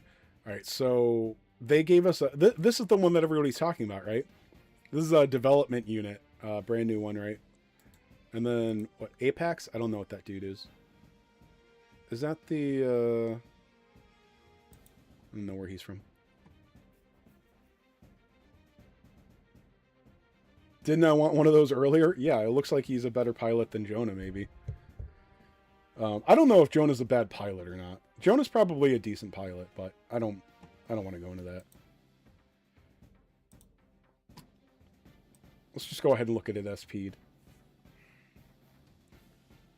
12.5 is a decent attack stat for a free-to-play, I think. It's been a while since I looked at stats on these guys.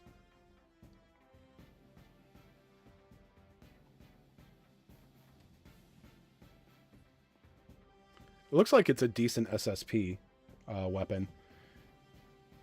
Higher HP, good range. 20% crit rate is actually pretty decent. A lot of things like either have 0 or 10% crit rate, so 20% is actually very good.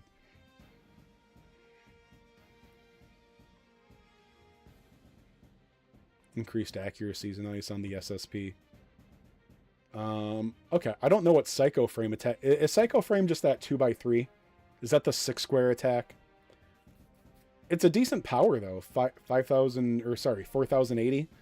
For a free-to-play map attack, that's actually pretty good. So, okay, so you gotta... Let me see.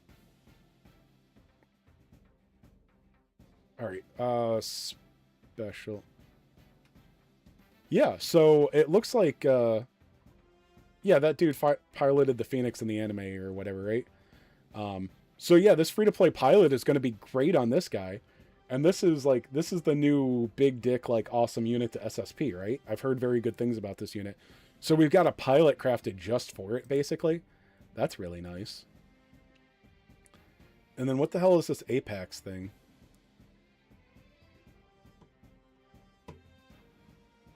Is this a new one? For all I know, this is from the last one. I don't even know anything about this. Oh, this is a new thing here.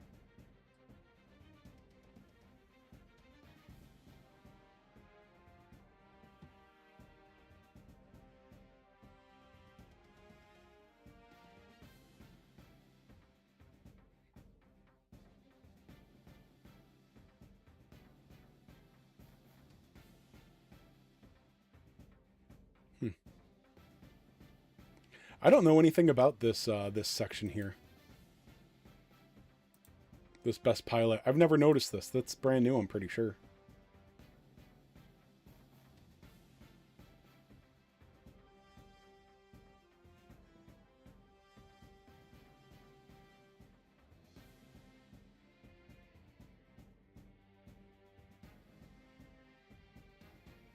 Is this it's an attacker. It looks like the Apex is fine. I don't know if it's crazy. Looks like it's going to be good, though.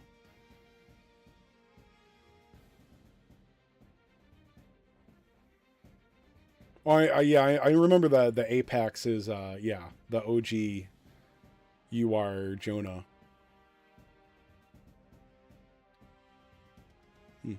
Yeah, it looks like this one's decent. I don't know if he's going to be crazy. But, like I said, the other one, I'm mostly going off of what other people are telling me. I keep hearing that this Unicorn Phoenix is awesome. I do like that the Apex isn't, it isn't HP based. It's just MP based, which just means, what, attack 3 times and you're good? So he's going to be a really good pilot for that Apex as well.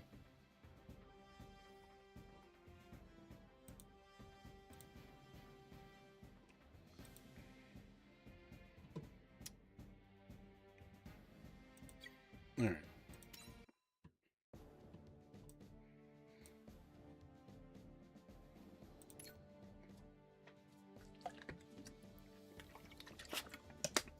All right. So let's talk free to play. All right. I'm gonna make a video. I'm gonna make a video about free to play supporters and pilots, so and units and stuff like that. So you guys don't say anything stupid, okay? Actually, let me bring this back up. So I can show off this new pilot.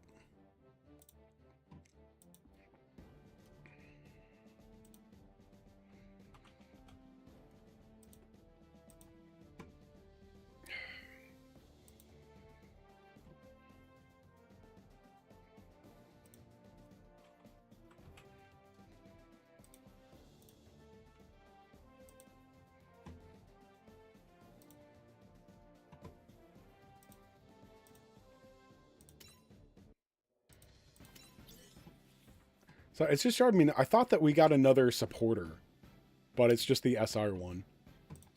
Well, Babalooey, Babalooey. That's exactly the shit I'm talking about, Tyke. You cut that out. I don't want to see it. All right.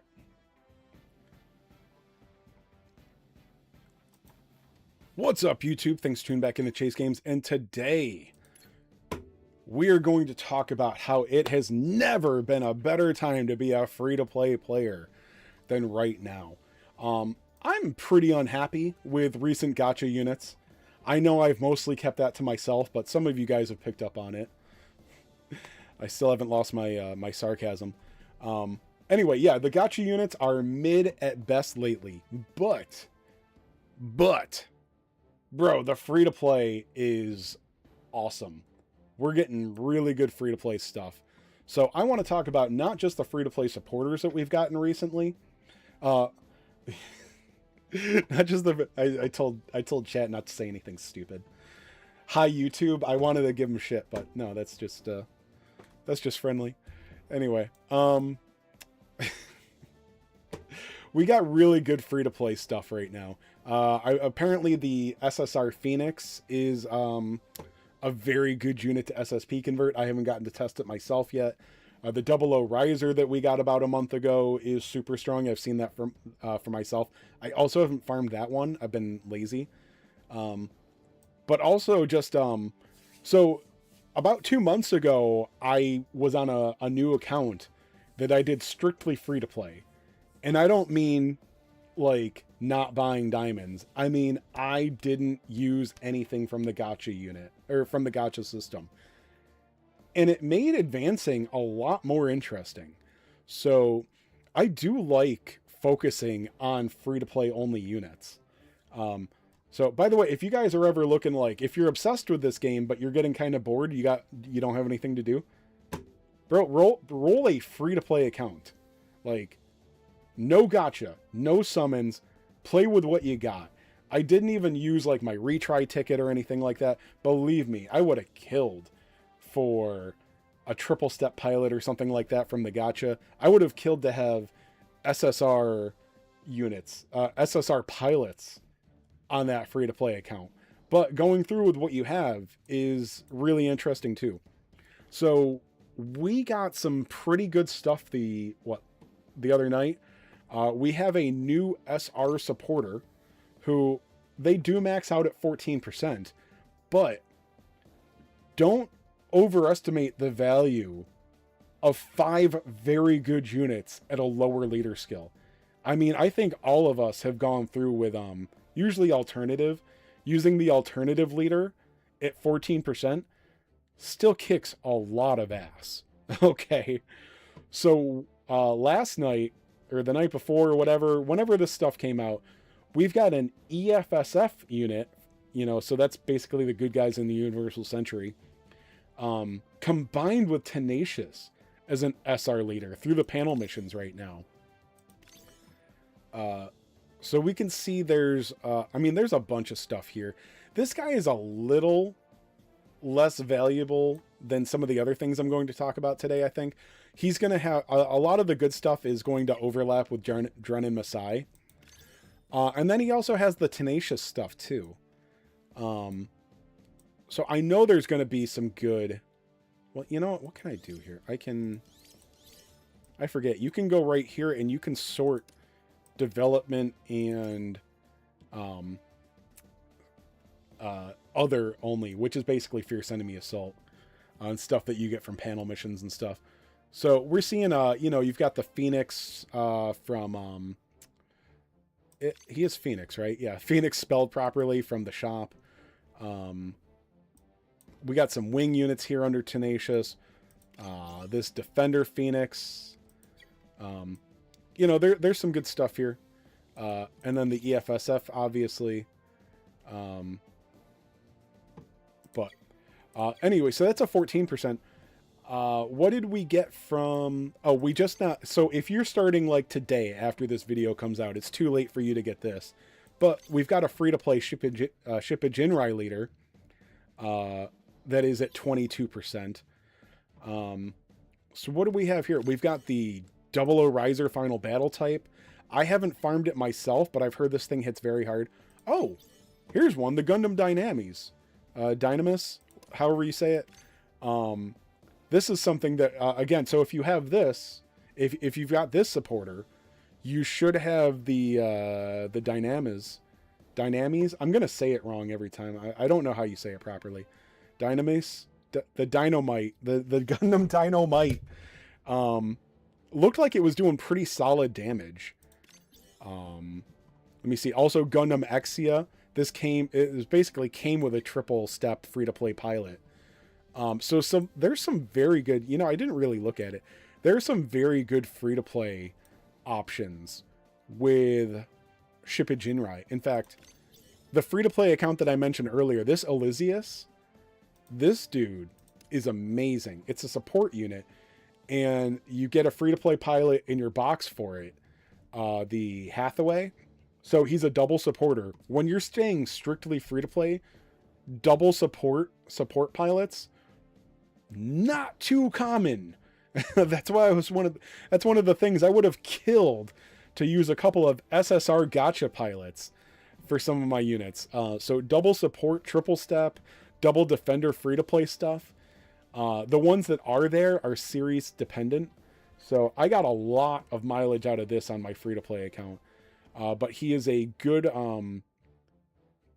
suit because he's got the escape function. That's not where it is. It's down here under mechanisms. He's got the escape function. And then he comes with a good pilot too. The Goof, if you weren't playing a couple months ago, or like a month ago, you'll have to wait for him to come back in history, but the Goof Custom is a very good free-to-play only unit. Hyakushiki is okay. He's under another free-to-play. So there's some really good free-to-play options here. I don't know what this guy is from. Is this something new? Is this from 00? I don't know where this guy's from, but he's an other unit. They're usually pretty strong. So yeah, there's some good stuff here.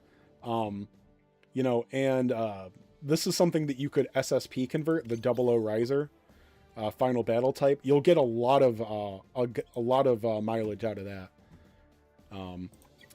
But let's look at other free-to-play supporters. I'm not going to bother talking about Flay Alistair because she came out forever ago and there is no way to get her. It doesn't even look like they're going to bring that back.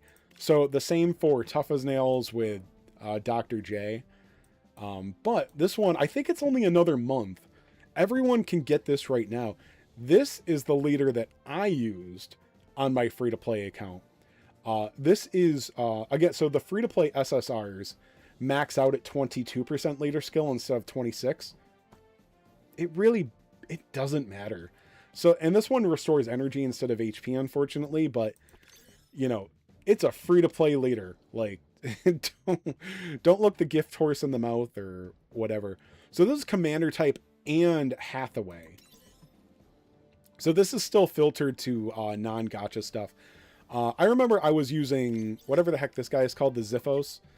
This is a fairly bad unit, but it is in Fierce Enemy Assault, and when I was going through, this was the current one, so it was very easy to max limit break.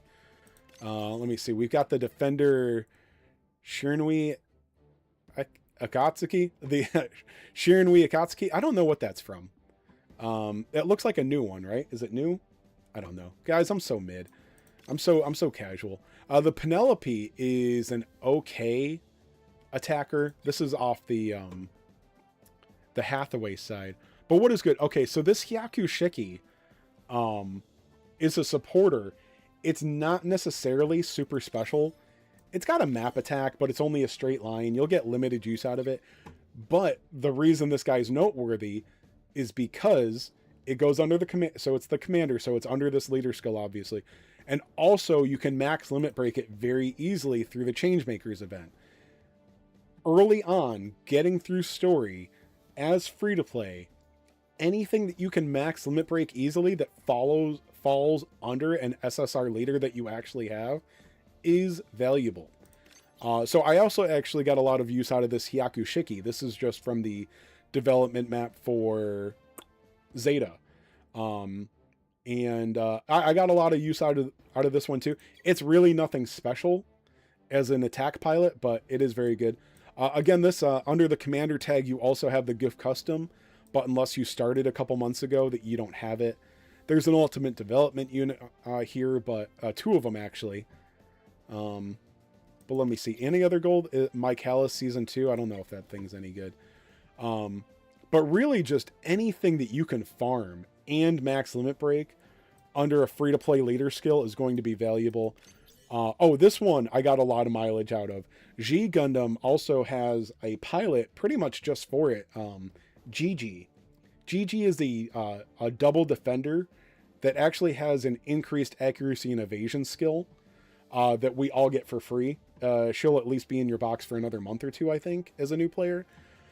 So not only is this a free-to-play unit, it does take a bit to get to. It takes a while to get up to this story mode.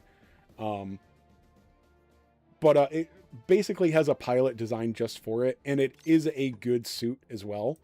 So there's a very strong team here. The options are a little bit limited. You got the Gundam Astray Gold Frame. I don't know if that one's fallen off or not, but it is fairly easy to farm it up in history. So there we go. And then there's another one. I didn't look at it too much, but I noticed that it had really good free-to-play potential when it came out.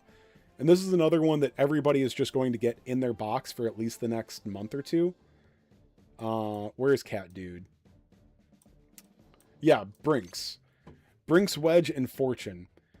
This one came out after I did my free-to-play account. So this is also a Hathaway leader, but this one's aerial use. And let's just look at aerial use on its own. Again, this is all free-to-play stuff. There's a lot, well, maybe not a lot compared to other tags, but there's some real gold here. Byerland. We stopped talking about him a little while ago, but this is another Fierce Enemy Assault unit. This is a very good attack unit. So if Fierce Enemy Assault is up, which is about half of the month almost, you'll get at least the first copy of this guy very easily. Even a brand new account, it doesn't take long to unlock Fierce Enemy Assault. The normal, like the very first stage that gives you a guaranteed copy of this unit is very, very easy to complete. So even without limit breaks, he's going to help you, and you can get him just right away. This tag also has G Gundam, although it's still Hathaway as well. So you got Penelope there, you got Elysius. So we're only looking at aerial use here, aren't we? But yeah, there's a lot of aerial combat in Hathaway. So Hathaway and aerial has a lot of overlap. You've got OG SSR Epion here. But you've also got the you've got the Ultimate Development Epion. You've got the Ultimate Development Delta Chi. That's from Zeta or Double Zeta, I think. Oh yeah, so I think that's Double Zeta, and then this is regular Zeta. This is the Zeta Gundam 3 type. So I don't love calling Ultimate Development units free to play because you have to do some fairly tough content to get them, but they are here. What does this do? This is the Age 2 Double Bullet. This is a pretty decent free-to-play attacker, so that's on this. This is a unit that you can get from the shop fairly easily. It's got a worthwhile map attack that lets you move through things. Let me see. This new Tall Geese 3, I don't know if he's any good or not. It's new, so it's probably okay. Scorpio, this is the second most recent Fierce Enemy Assault unit. I don't know if that's any good, but that's here. Wing Gundam Endless Waltz. I don't think you can even get him anymore, so he doesn't count. But and then you know what? Apsaris 3 is okay, but if you weren't playing last month, you don't have this. But anyway, yeah, as a brand new free-to-play player, this might be the one to go with. GN Arms Type D. I haven't looked at this guy at all. This is a brand new unit, so probably one of the better things to put on. But yeah, I would probably run the Double Bullet. And let me see. What other attackers are here? Maybe this isn't a great one. There's some useful stuff here, but honestly, I still like Commander better for a free-to-play player. So even though there's some good technically free-to-play units on here, I wouldn't, like, if you're a day one free-to-play only unit, type thing. Maybe aerial use isn't there. There's some interesting options there. But yeah, right now, for at least the next month, you're going to get to start with the Changemaker event still being here. I hate when I'm looking at things on screen and I can't see what I want. Oh yeah, here he is. So yeah, anyway. If you're a brand new player trying to save your diamonds, like I constantly tell new players, oh, type D is OG00. Okay, thank you. Sorry about that. Yeah, check out the commander type. And also don't be afraid, you know, if you're free to play, but you also have some gacha units. I've talked about this before, but don't be afraid of just farming up. Where is it? Well, protagonists as well. Just using your best alternative and Universal Century units. Where is it? This is it. Yeah, alternative series. So Rachel, Ransom, and Carrie Base too. This is only a 14% leader skill, but I mean, look at all the units you can use. Like, it's about half of the units in the game. It's probably not even close. Like, there's probably more alternative than Universal Century, but more than half. But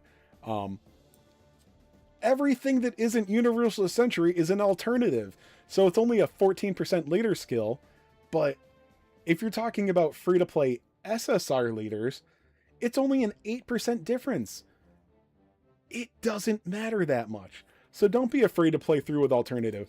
But if you're trying to min-max and get everything out of a leader skill possible and staying strictly free-to-play, yeah, look at Commander, look at Hathaway, look at aerial use, and then the SRs are just, you know, there's a lot of good stuff there too. So if I actually mentioned anything that was helpful in this video, let me know. Maybe I was just ranting and looking at things. Whatever, hopefully I gave you something to listen to in the background. Either way, even if you hated this video, please like and subscribe. And I'll be back with more for you guys soon. Good luck.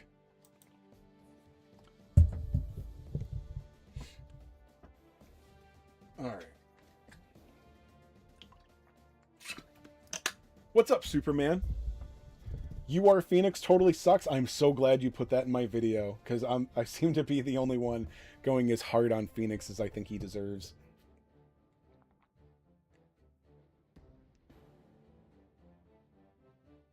Thank you, Mark. Thank you.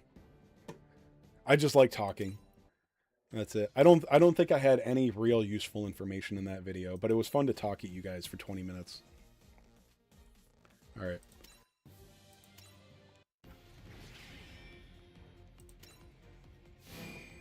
All right, let's see. We got 3 more rematches today.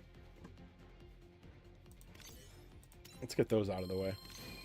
Let's see how big we can make our Ian Wiener look today. Thank you, Chase. Good luck, man. Thank you, Daniel.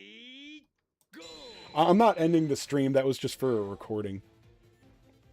But I'm having a good time hanging out with you guys today, although I don't really have too much left to do.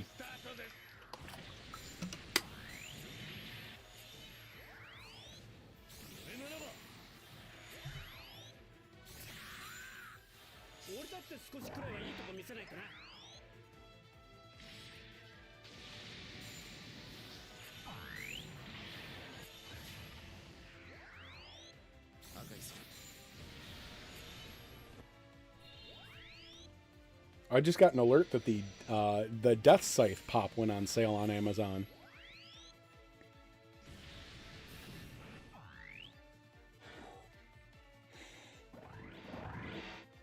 Oh, it's only 8% though. I don't know if I bought this one or not already.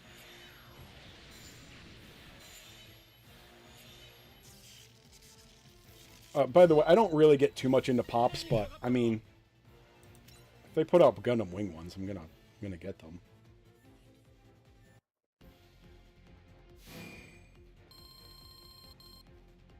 You only found out during the stream that 11.5. Well, yeah, because the you know, the advertisement for it was just kind of like tossed in with the other Master League. It's like, oh, by the way, there's going to be something brand new, completely different coming out a day after the other Master League. They made a Funko Pop of Death Sight? Yeah. Ready, go. I know it's terrible. I'm sorry.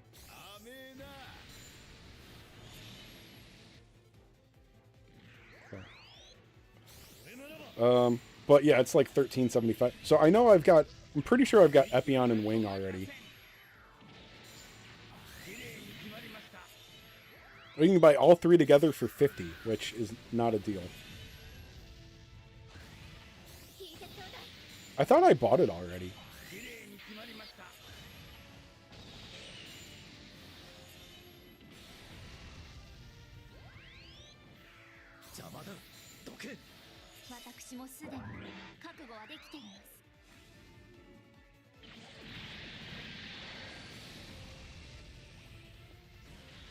Oh, I did. Okay, it was a different listing.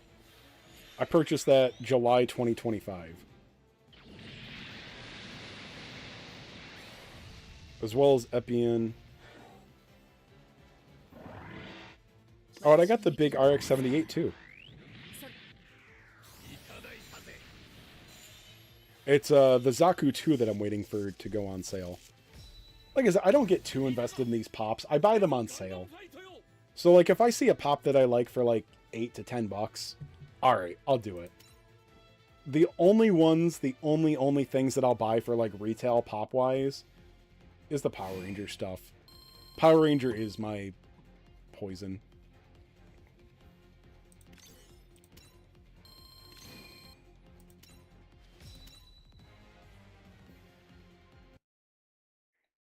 Base Death Scythe? I think it was Endless Waltz, wasn't it? Ready, go.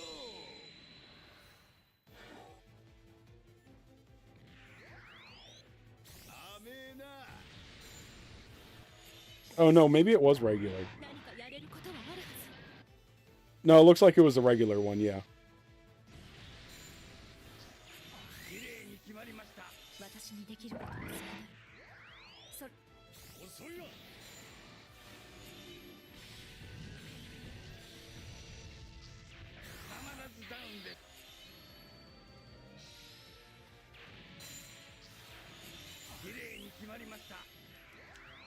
Oh, the Green Ranger. By a mile. And that's the other thing, like, bro, I barely care about anything Power Rangers after Season 1. I don't even like the White Ranger that much. Like, Season 2? That's like, okay, I mean, they're still, like, Mighty Morphins, so I like it, but... No, dude, the Green Ranger is the coolest by a mile. Love the Green Ranger.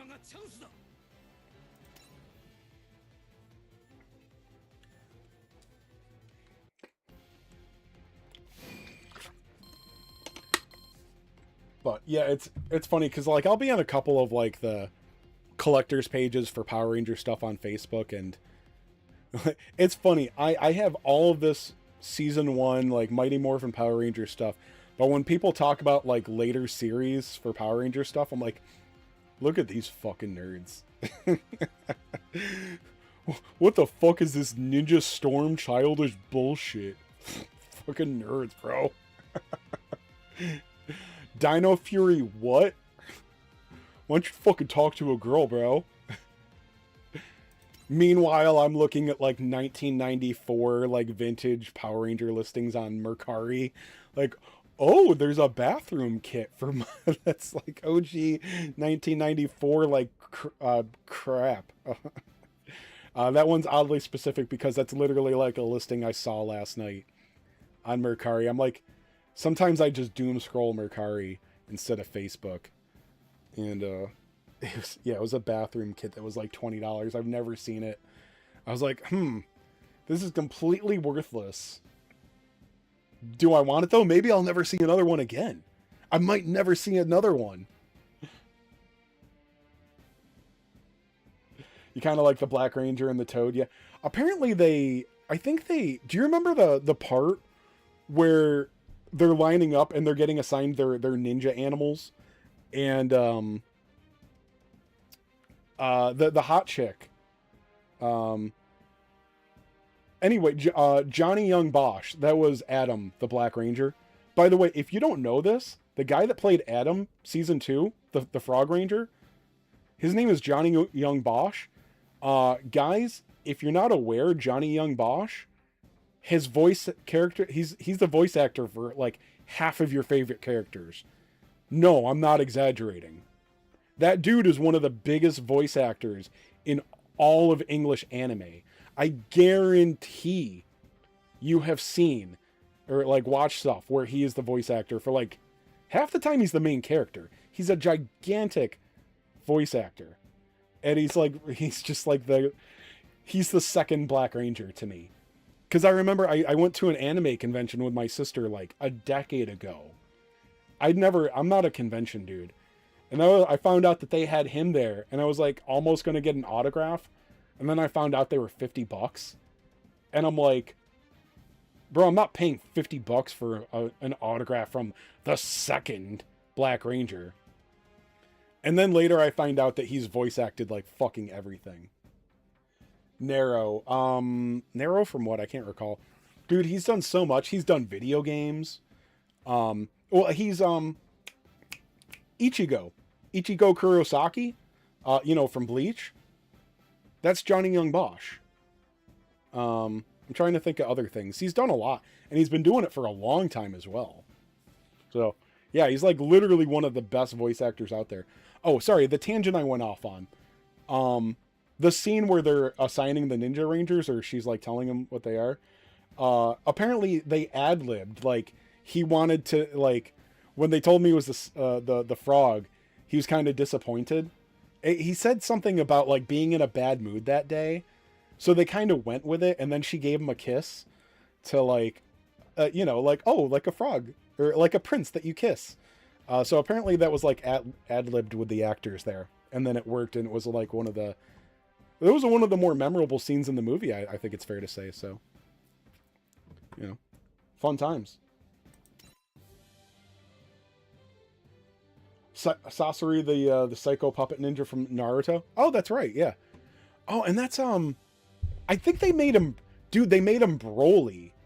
I don't know if he's the new Broly or the one they replaced the Z version of Broly with. Look, I like Johnny Young Bosch, but I'm sorry, man. He's like the voice for like Dragon Ball Z Broly was so good. And this is another, I'm not trying to upset anyone here. I don't know what the situation was. So the Broly's OG voice actor was like Vic something. But apparently he was like, I don't know, man. Like, here's I don't think they said that he sexually assaulted anyone. But apparently he was like a womanizer or something. Which means absolutely nothing. And I'm not saying that like, you can be a womanizer and be bad. I'm saying that calling someone a womanizer means nothing to me. Because I don't know if that just means that he flirted with girls at conventions and picked the one girl to flirt with, or the wrong girl to flirt with, or if he was actually like a fucking dirtbag. I don't know. Also, being a dirtbag, not illegal. But he got canceled the fuck out, so I don't know what it was. Because, I mean, dude, these, anime nerds are next level woke. So it's literally like I just take everything that they say with a giant grain of salt. For all I know, he actually is a giant piece of shit. But I know that I wasn't crazy about him being replaced by Johnny Young Bosch. He's just not the voice for Broly,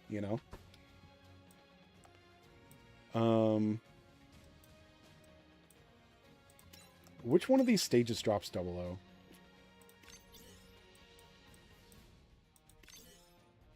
Alright, that's easy to remember. Let's see.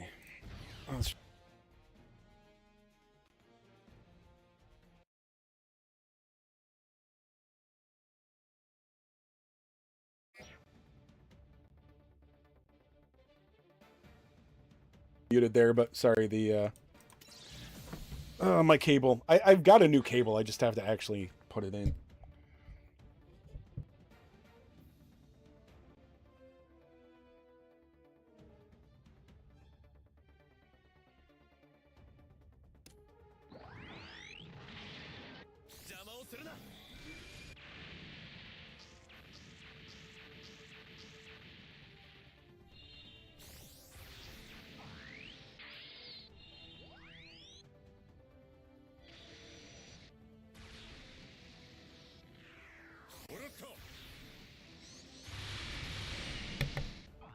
Sorry. And that's the thing. So, Vic, so he was cleared of charges. Like I said, I'm so tired of cancel culture. For all I know, he really is a giant dirtbag. But being accused is the same thing as being found guilty now, and I'm fucking tired of that. Oh, that was from a minute ago, right? Yeah, sorry. No, they, I've got a new cable for this thing, but I just have to actually install it. And what's funny is this cable is only a couple months old. I just abused it with this new arm. It's like a foot too short, so I keep stretching it too much.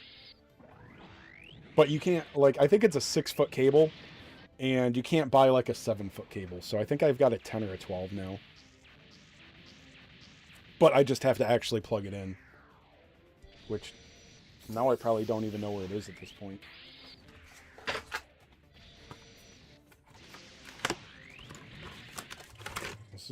Oh, that's my 8. That's an HDMI. I gotta install that too.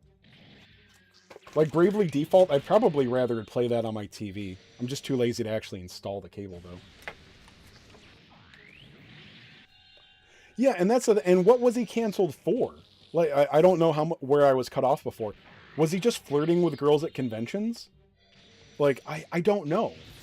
So I'm not saying that I know he's a decent guy. I'm just saying I'm not believing the average nerd that says like, oh my god, he was a womanizer. I mean, bro, like, it's also like SA to flirt with a girl that didn't appreciate it. I think we all, like, dude, I know we're all dudes here.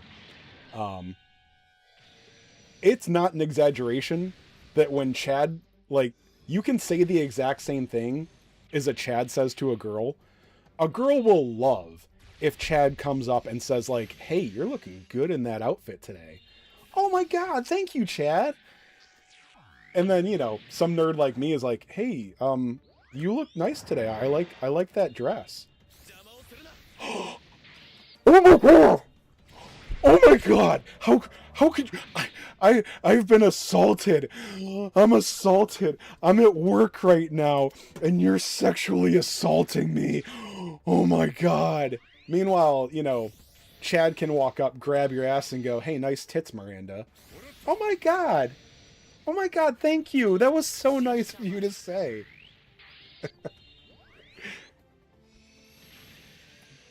Oh, I'm sorry. I didn't realize you were a curry tiger. That's a completely different scenario. I'm sorry. I didn't mean to misgender you. Yeah, and I don't know anything about voice actors at all. So he was a nice guy, and yeah, like, it literally just, it sounded like he flirted with the wrong woman.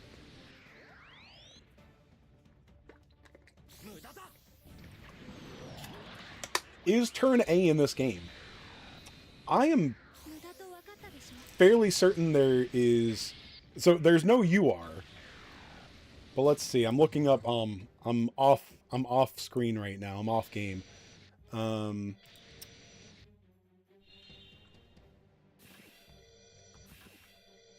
Turn A gun... We have 3 Turn A Gundams. Units, rather. So this is what we have from the Turn A series. There is a Gacha supporter. These are all Gacha units, which actually makes sense because we don't have a Turn A stage. So there's a supporter. There's the Wadam. Wadam comes with a pilot. Turn A doesn't, so there's no... Whatever his pilot was, we don't have that. You got Wadam with Po Ig. And then an SR support Armadillo. That seems to be the entirety of Turn A. Yeah, that's a OG SSR, so pretty much everybody has it now. But SSRs are funny. There's so many Gacha SSRs. Bro, I still have 1 or 2 that I'm missing. One of the ones that I'm missing is an OG. They afraid to put a mustache in. Yeah, well, the thing about units like that is, bro, they can throw him in like anytime. There are a lot of the banners that they do are just one series. And then also, like, they'll have a big series and just randomly, like, throw a unit from another series in. So I'd say about half the time, a new banner will be based on a certain series. And roughly half the time, the side banner unit, or whatever, will just be something completely random. So the 6-month anniversary banner, alright? We got Burning Gundam. And then we got Unicorn Destroy Mode Awakened. And then F91? F91 was the third unit on the 6-month anniversary banner. I'm going to go out on a limb and say that F91 and Turn A are kind of on par in terms of popularity. I honestly, Turn A was something that I brought up a lot with anniversary speculation. I'm like, bro, it's probably going to be 3 different series, and one of them, like, is going to be lame. Probably going to be, like, Turn A Gundam or something. Turn A would have been an amazing unit to throw on the 1-year banner. Like, just 2 amazing hype units, and then Turn A, which would make 8 players extremely happy. Just like F91. Because, like, 90% of players, at least 90% of players, were like, F91? And then there were, like, 18 players on the Reddit that were like, oh my god, finally, F91, I'm so fucking psyched. Still waiting for the G-Quux Permanent Series edition? Hell yeah. Yeah, it's been long enough. Well, I don't know, the game's only a year old, but yeah, I'm kind of surprised because this game was all about G-Quux for the first, what, month or two?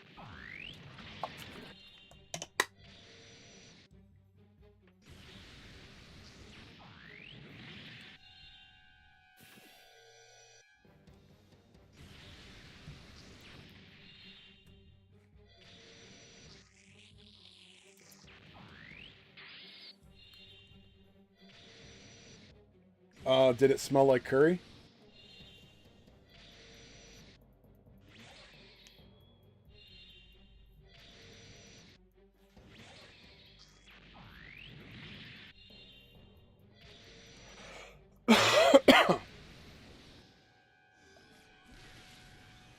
Alright, I think I'm going to finish up this battle, and I'm going to take a break, go grab some lunch or something. It looked like most of the crowd did not want to sit around and watch me farm auto stages. And Sleepy Joe sniffed it? Yeah, he fucking would. He would.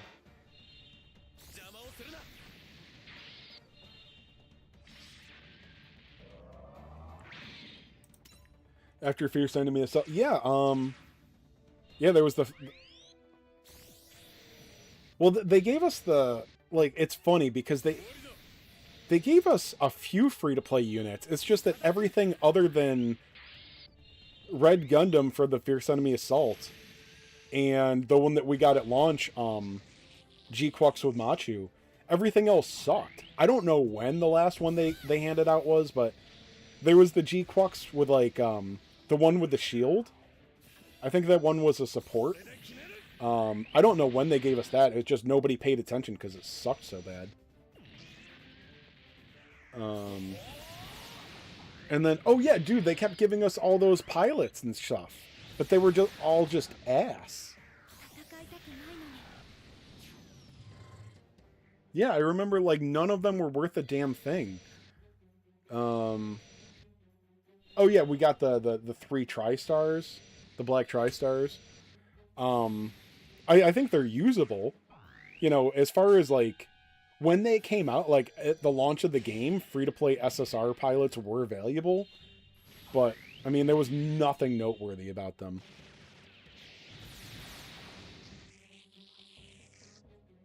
Life's hard, isn't it? I guess.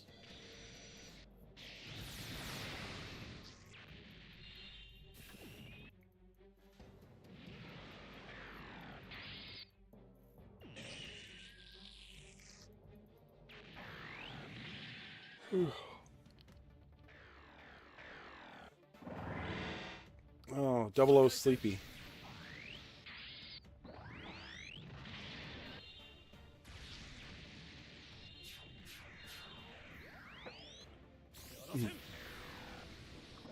But like I said, like I didn't pay any attention to them because, like, you know, I wasn't, like I said, man, saying it was whaling, I was whaling is a huge overstatement. But I was spending, I was, you know, I was summoning and I was spending. I had a lot of gotcha pilots, you know, gotcha URs, gotcha SSRs. So yeah, the free to play GQuack stuff was lame as shit. Like I didn't care at all. But like I said, if you want to look at things from a free to play perspective, yeah, they had a lot of value then, but not so much now. But I really enjoyed playing the game free to play only. Surprised Mikhail of all pilot is a Gundam. Yeah. And like I said, when you're a new player, anything triple attack. I like to call it triple step because it's a, you know, a second chance step. So 3 attacks. I like so triple step. Anything triple step is valuable. Any free to play double support pilot is very valuable because those actions are so much more important than stats. Like it, you know, you could have like a 900 stat normal attack pilot. I'll take the 500 stat one with triple step. It's just better, you know. So the same thing. It's even more so, way more so, with support, and just as much as for durability too. So a double durability and a double support pilot, you just don't even care about the stats. You barely care about the skills and abilities. Just give me anything that's got, you know, that extra proc. I love the term triple step. I don't know why it hasn't caught on more. Probably just because I'm so awesome and cool and people are jealous of me.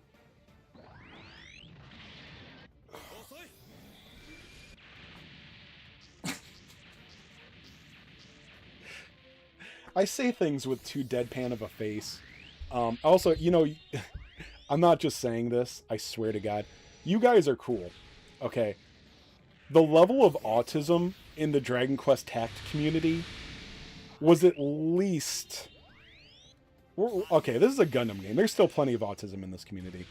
But the level of autism in the Dragon Quest community is way higher. So my...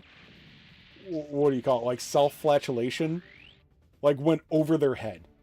Bro, I'm a fat 40-year-old nerd. Like, I'm a fucking truck driver. I know I'm not that hot shit. But, like, I brag about having a gigantic ego. And, oh my god, the nerds would hate on me so much. I'm like, dude, calm down, I'm being sarcastic. But anyway, I'm very deadpan when I'm braggadocious, so I think some people actually think that I'm that high on my own supply. What if I boxed Vortex, Kami, and the other SD Gundam creators? I mean, I know Vortex is always in the gym and stuff like that. But I'm probably taller than him, so I'll kick his ass. And then, I don't know about Kami. I haven't seen a face of him, so... I would kick his ass, too. Actually, I forget. Vortex is on the other side of the country, and I'm never going to meet him. So I would definitely, 100%, hands down, I guarantee I would kick his ass. I mean, we'll never be able to prove it, but I would definitely be able to outbox him.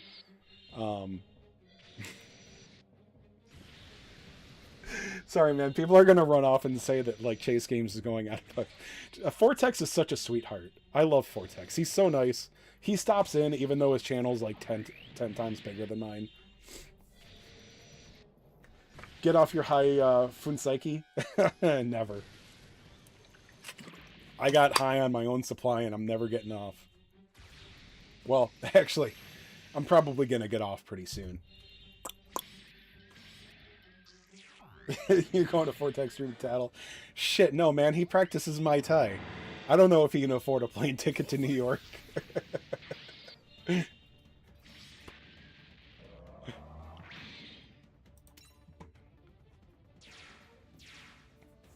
Because you know what? I bet all that nice guy stuff is just an act.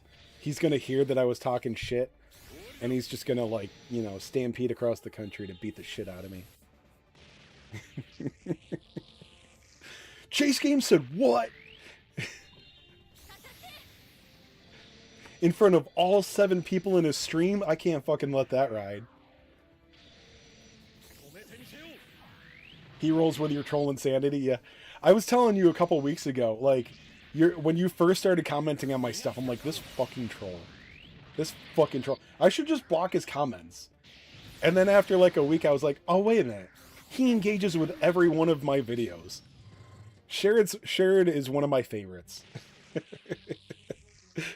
You've doubled my viewer engagement. God bless you, Sherrod. And God bless Curry.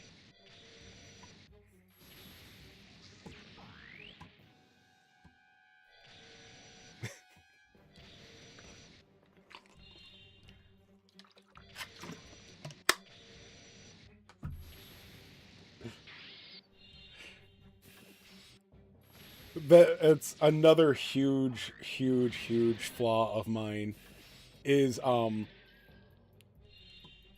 always tell people, like, correct me if I'm wrong in the comments, but every time I get corrected, I just see red. I'm like, no, you were supposed to agree with me. I was lying.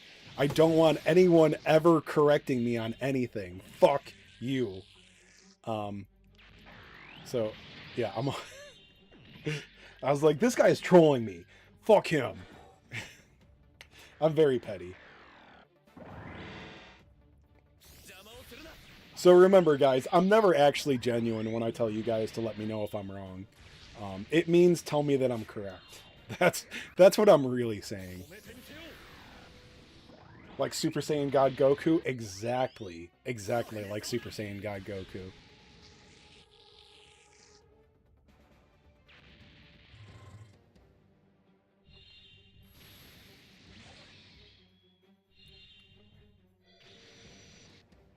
Do you mean to say nothing but Naruto or Dragon Ball games? Yeah.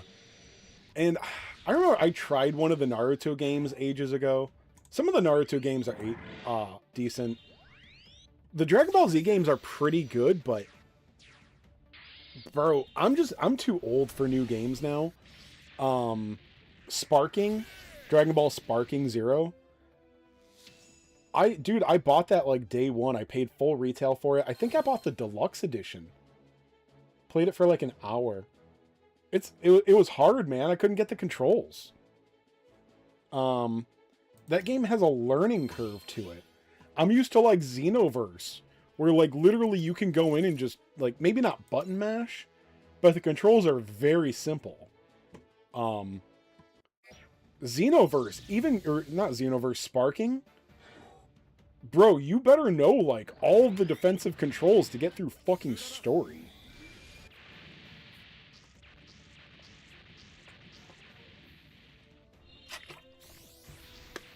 Genesis War? I don't know anything about that. I saw Vortex was playing it. Last game you played is Xenoverse 2. Yes, I played Xenoverse 2. I don't know if I would say that I loved it, but I mean, I completed it. I liked it. I liked Kakarot. Didn't love Kakarot. I liked it a lot. Happy Xenoverse 3 is coming out. I believe so, yeah. I'm not totally hyped for it. I'm a little Dragon Ball Z'd out. Because remember,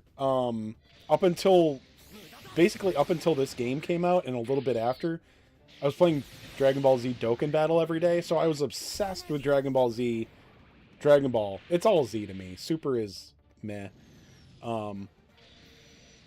But so I was into Dragon Ball for years and years, like it was my daily life basically because of the gacha. Now I'm a little bit like taking a break from it. I love Dragon Ball. Z and Super I love. OG Dragon Ball, meh. But now I'm a little bit out of it. It'll come back, but you know, I don't really have any desire for a Dragon Ball Z video game right now. But when it comes out, I'll probably be back into it. But yeah, did anybody else have that problem with Sparking? Like I was trying to play and I couldn't even get through story because it was hard. And bro, I'm like 40. I'm like fat thumbed now. So not only was I finding it difficult, I don't appreciate a difficulty curve, like a difficulty spike or curve or anything. I don't like learning new systems. So, like, you have to learn the combat system before you can really play Sparking. At least that's how it felt to me. So, anyway, I was trying to play it, and then, you know what it was? I think right when that came out, Dragon Quest III HD came out like a week later, and then I was just done with Sparking. So it was just kind of bad timing for me as well. And then I never went back to it.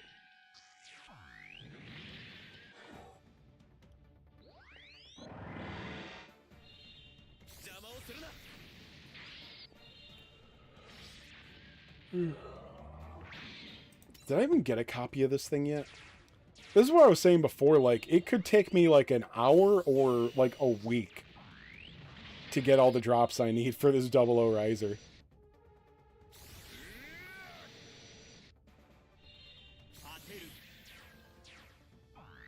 But every time somebody complains about profile journal drop rates, I'm like, it's just not a problem, because what else were you going to do? Like, that's another one where I play like devil's advocate for Bandai. It's like, bro, you know what I like? You call it a low drop rate. I call it extra content. that's an unfortunate reality with a gacha. And I even stand behind a certain amount. I'll stand behind a certain amount of it. It's just when they over tweak it. Like, is it annoying when it takes weeks and weeks to max out like a unit? No, I don't want that. I don't want that. But also, if I farmed all the profile journals that I need for every new development unit within a week, that's disappointing. So the average player is not going to come out and say like, oh my god, make these resources scarcer for us. But we're also not going to like it when they're too abundant, you know?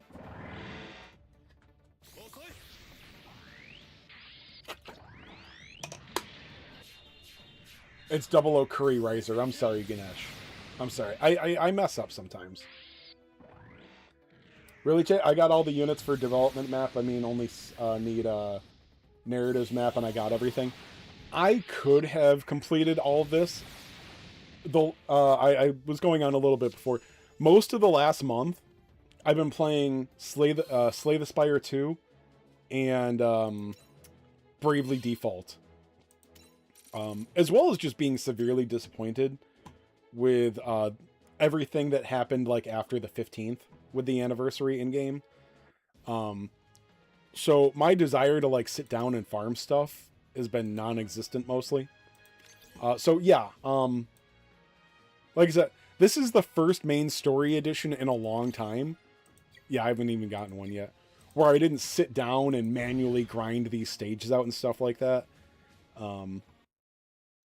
So yeah, I should be done. But also I was waiting for the character request. I hate finishing a development map. And by finishing, I mean like getting everything triple limit break. I'm going to triple limit break every part of the development map, okay? I could have easily had that done by now. But first of all, I didn't really feel like it. And second, it's really annoying to do that and still be working on the character requests. So if I had already maxed everything out, and then I get a character request to develop 3 units, it's like, well, great, now I have to waste resources.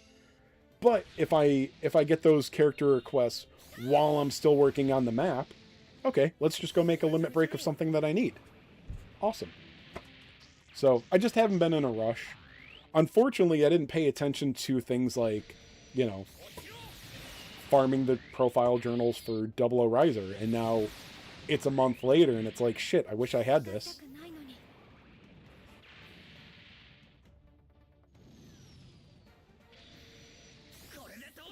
Yeah, the dev journals are, like I said, it's a very temporary issue. I've always said this, and I know you don't want to hear it when it's happening, but whenever I hear like, oh my god, I've played this stage 100 times and I can't get a profile journal to drop. Well, you're not wasting your AP, at least.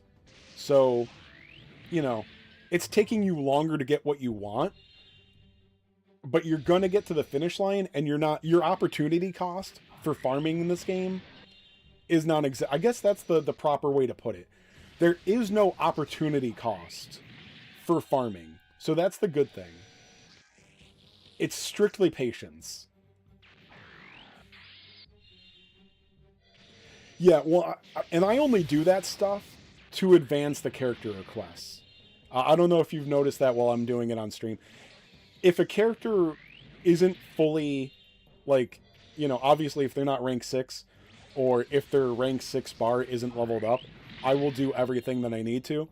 Once they're fully, like, once that bar is full, once they're rank 6, if they ask me to develop things and I've already completed the map, I ain't doing it. I don't care. I don't care if there's panel missions. In fact, I'm behind a lot of you guys on the panel missions because I didn't bother. I'm like 2 or 3 character requests behind. Because it doesn't matter. I'm not rushing the panel missions anyway, so...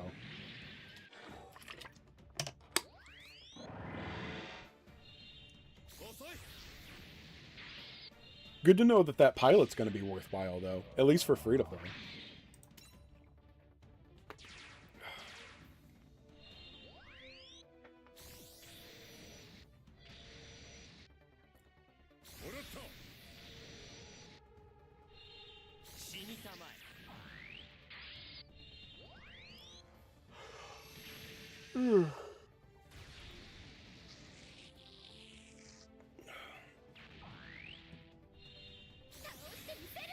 Yeah.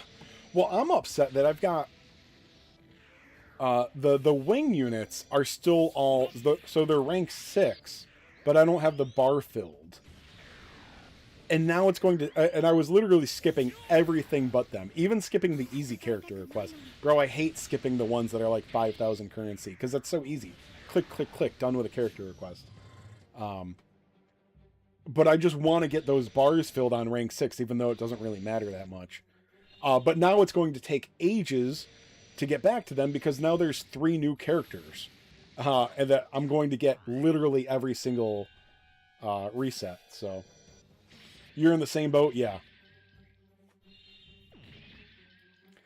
So, Ribbons, the 001, that one I finished. But the 3 wing ones, I just haven't gotten as lucky. They're all still about halfway. I think I've done all the unique character requests for them, because you get 3 more unique requests at level 6. But I just want to finish that bar. Can't get Hero to show up? Yeah.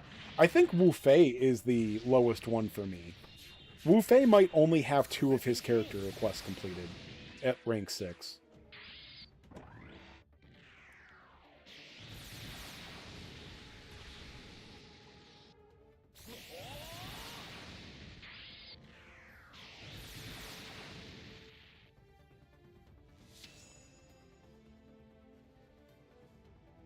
Oh, no, so the characters, they all go up to rank 6. You do get, oh my god, I got one.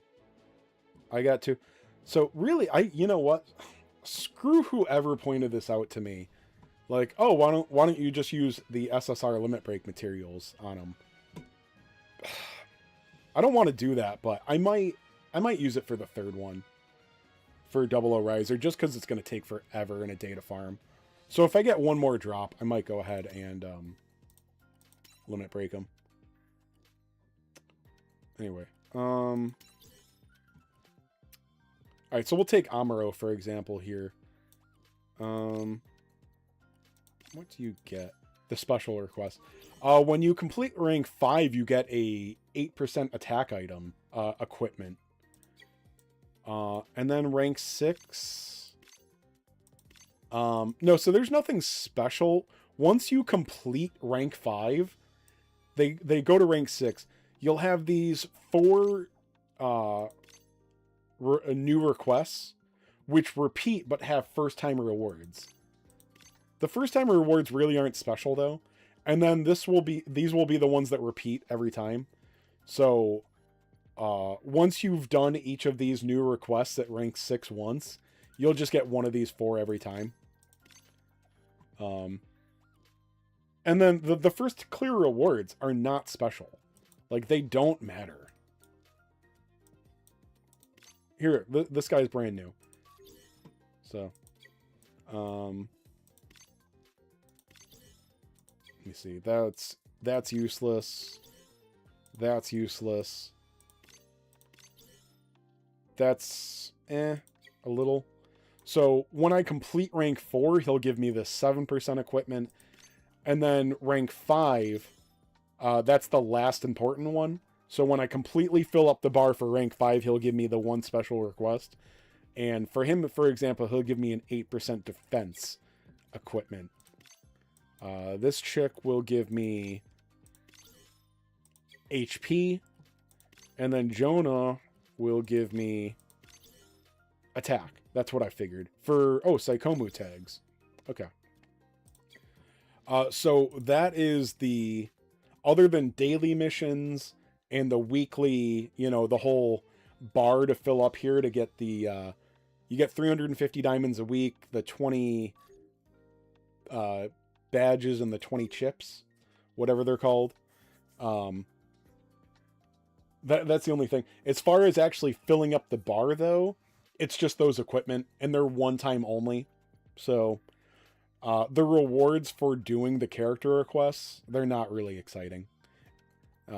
But there's other rewards tied to completing character requests, so they stay worthwhile.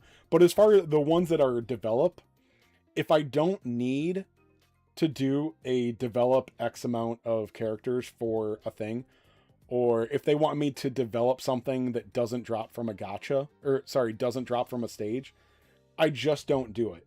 Unless it's a unique request, like I need to do it to level the character. But one of the missions at rank 6 is mobile suit delay. So each of these characters will have a request for an SR. SR Gundam drops from one of the stages, I'm pretty sure. So if I have extra copies of this SR in my box, I'll give it to him. But if one of the character requests for something that I already have at rank 6 is give me this SR unit, I could go farm it in the development map, but I will never do that. I'll never do that because it doesn't matter. The reward is not worth it.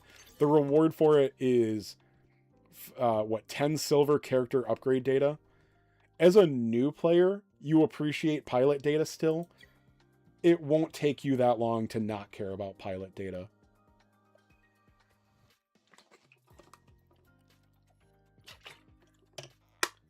Did it start at rank 5 and then they added it, or has it been rank 6 the entire time?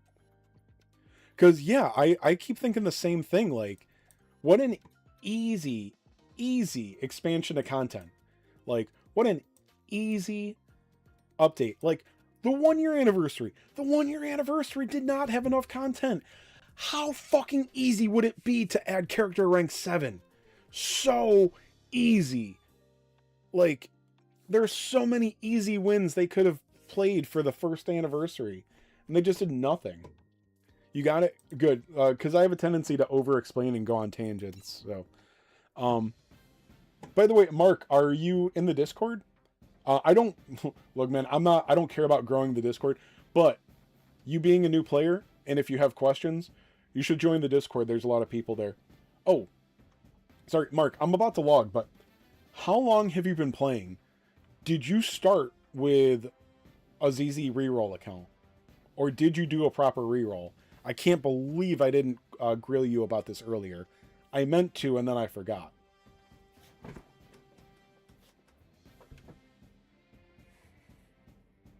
Well, you probably, if you started during the anniversary, you probably don't want to reset now. You've got to have some anniversary units.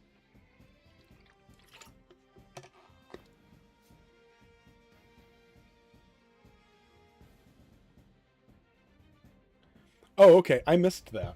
I either didn't pay attention or it happened while I was out.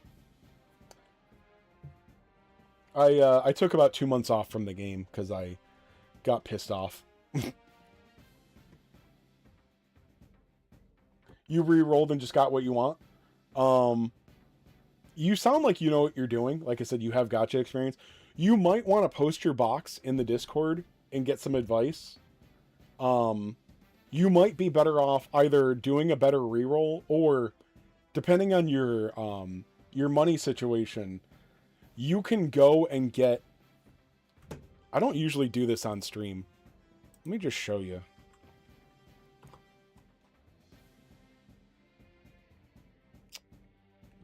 Good thing I didn't put it on... They're going right to my personal information here. ZZ Reroll.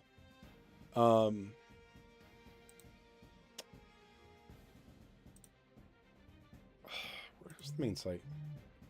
You can get... oh, here it is. You can buy a fresh account with like 140,000 diamonds for about $6 US.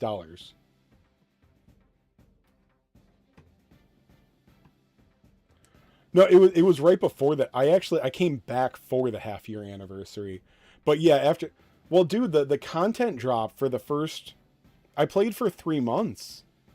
And the content drop was just non-existent. What? End of Z. I can't spell. Dragon Quest Tactic accounts.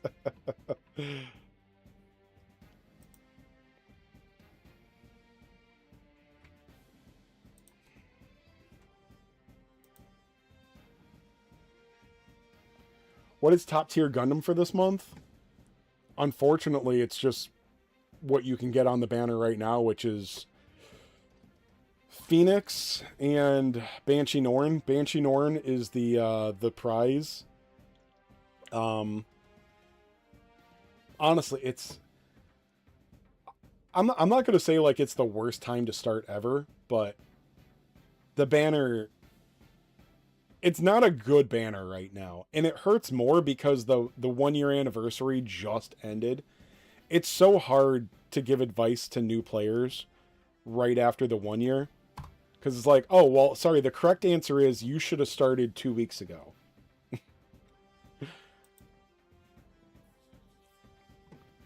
But anyway, so for $6 US, I forget, I try to remember that some of my audience is global. From around the globe. For $6 US, you can get a rank 1 account that it's just got all login gems. So like all of the gems that we get for top grossing and that they give us for just literally just gems for logging in. Whoever did this account has had their bot or whatever log in for like 6 months straight, like a little bit more. So they've never farmed a single stage. There's no botting, cheating, and going through and clearing accounts. You can do that too. That's a farmed account for $10. It's literally just login diamonds, and it's got 140,000 of them for $6 US. If you can swing that, that's an amazing way to start the game. And then you still have all of the diamonds from story to farm. What's up, Mizaki? So anyway, with you being a brand new player, if you don't have units from the 1 year anniversary, if you don't mind doing a restart and spending $6 US, bro, this is an amazing start. Oh, and it also comes with a free UR too, at least one. Sometimes some of them come with 2 or more. At Christmas, they gave us a free retry. And the whoever was botting these accounts or whatever, they had it do 1 poll. So they gave us a banner on New Year's Eve or Christmas Eve that it was a retry banner that you could retry up to 8 times. They just did 1 spin on it and then saved it instead of just completely skipping it. So every account now comes with 1 free UR. It might be 2 now after the anniversary. Because they had another similar banner. But anyway, some people are just completely averse to like, I am not spending money on this game. But you're not giving them the money to get Bandai. You're giving it to a bot farmer in China, most likely. Anyway, if you can swing $6, you definitely want to start off with an account like that. It's so there is no opportunity cost other than $6. How many pull is that? So a multi is 3,000. So you're starting off with enough for, well, let me see. 120,000 diamonds will give you 40 multis. So just shy of 50. To put it into perspective, so every single pull gives you an exchange point. So every multi gives you 10 points. Pity on a unit is 200 exchange points. 200 exchange points cost you 60,000 diamonds. So me and most players will consider like going all in. I love my air quotes. Going all in on a banner, which is generally what you should do, unless you get lucky very early, is going to cost you 60,000 diamonds. If you spend 60,000 diamonds on a banner, or can at the very least commit 60,000 diamonds to a banner, you are guaranteed to get enough exchange points to get one of the banner units. So when you start with 140,000 diamonds, that's enough to go to pity twice. On two different, on two different banners. Every 60,000 diamonds is a big deal. So you start with enough for nearly 2.5 pities.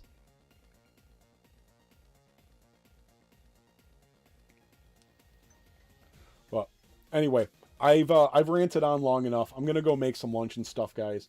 Hey, this was a really fun stream today. I appreciate you guys coming in. Again, any new players, if you've got a lot of questions, join the Discord. The link for the Discord should be in the description of this live stream. It's also in the description of all of my Eternal videos. I really like the Discord's big enough. I'm not trying to grow the Discord. It's just the best place to get questions answered for a new player, in my opinion. So, good luck to all of you guys.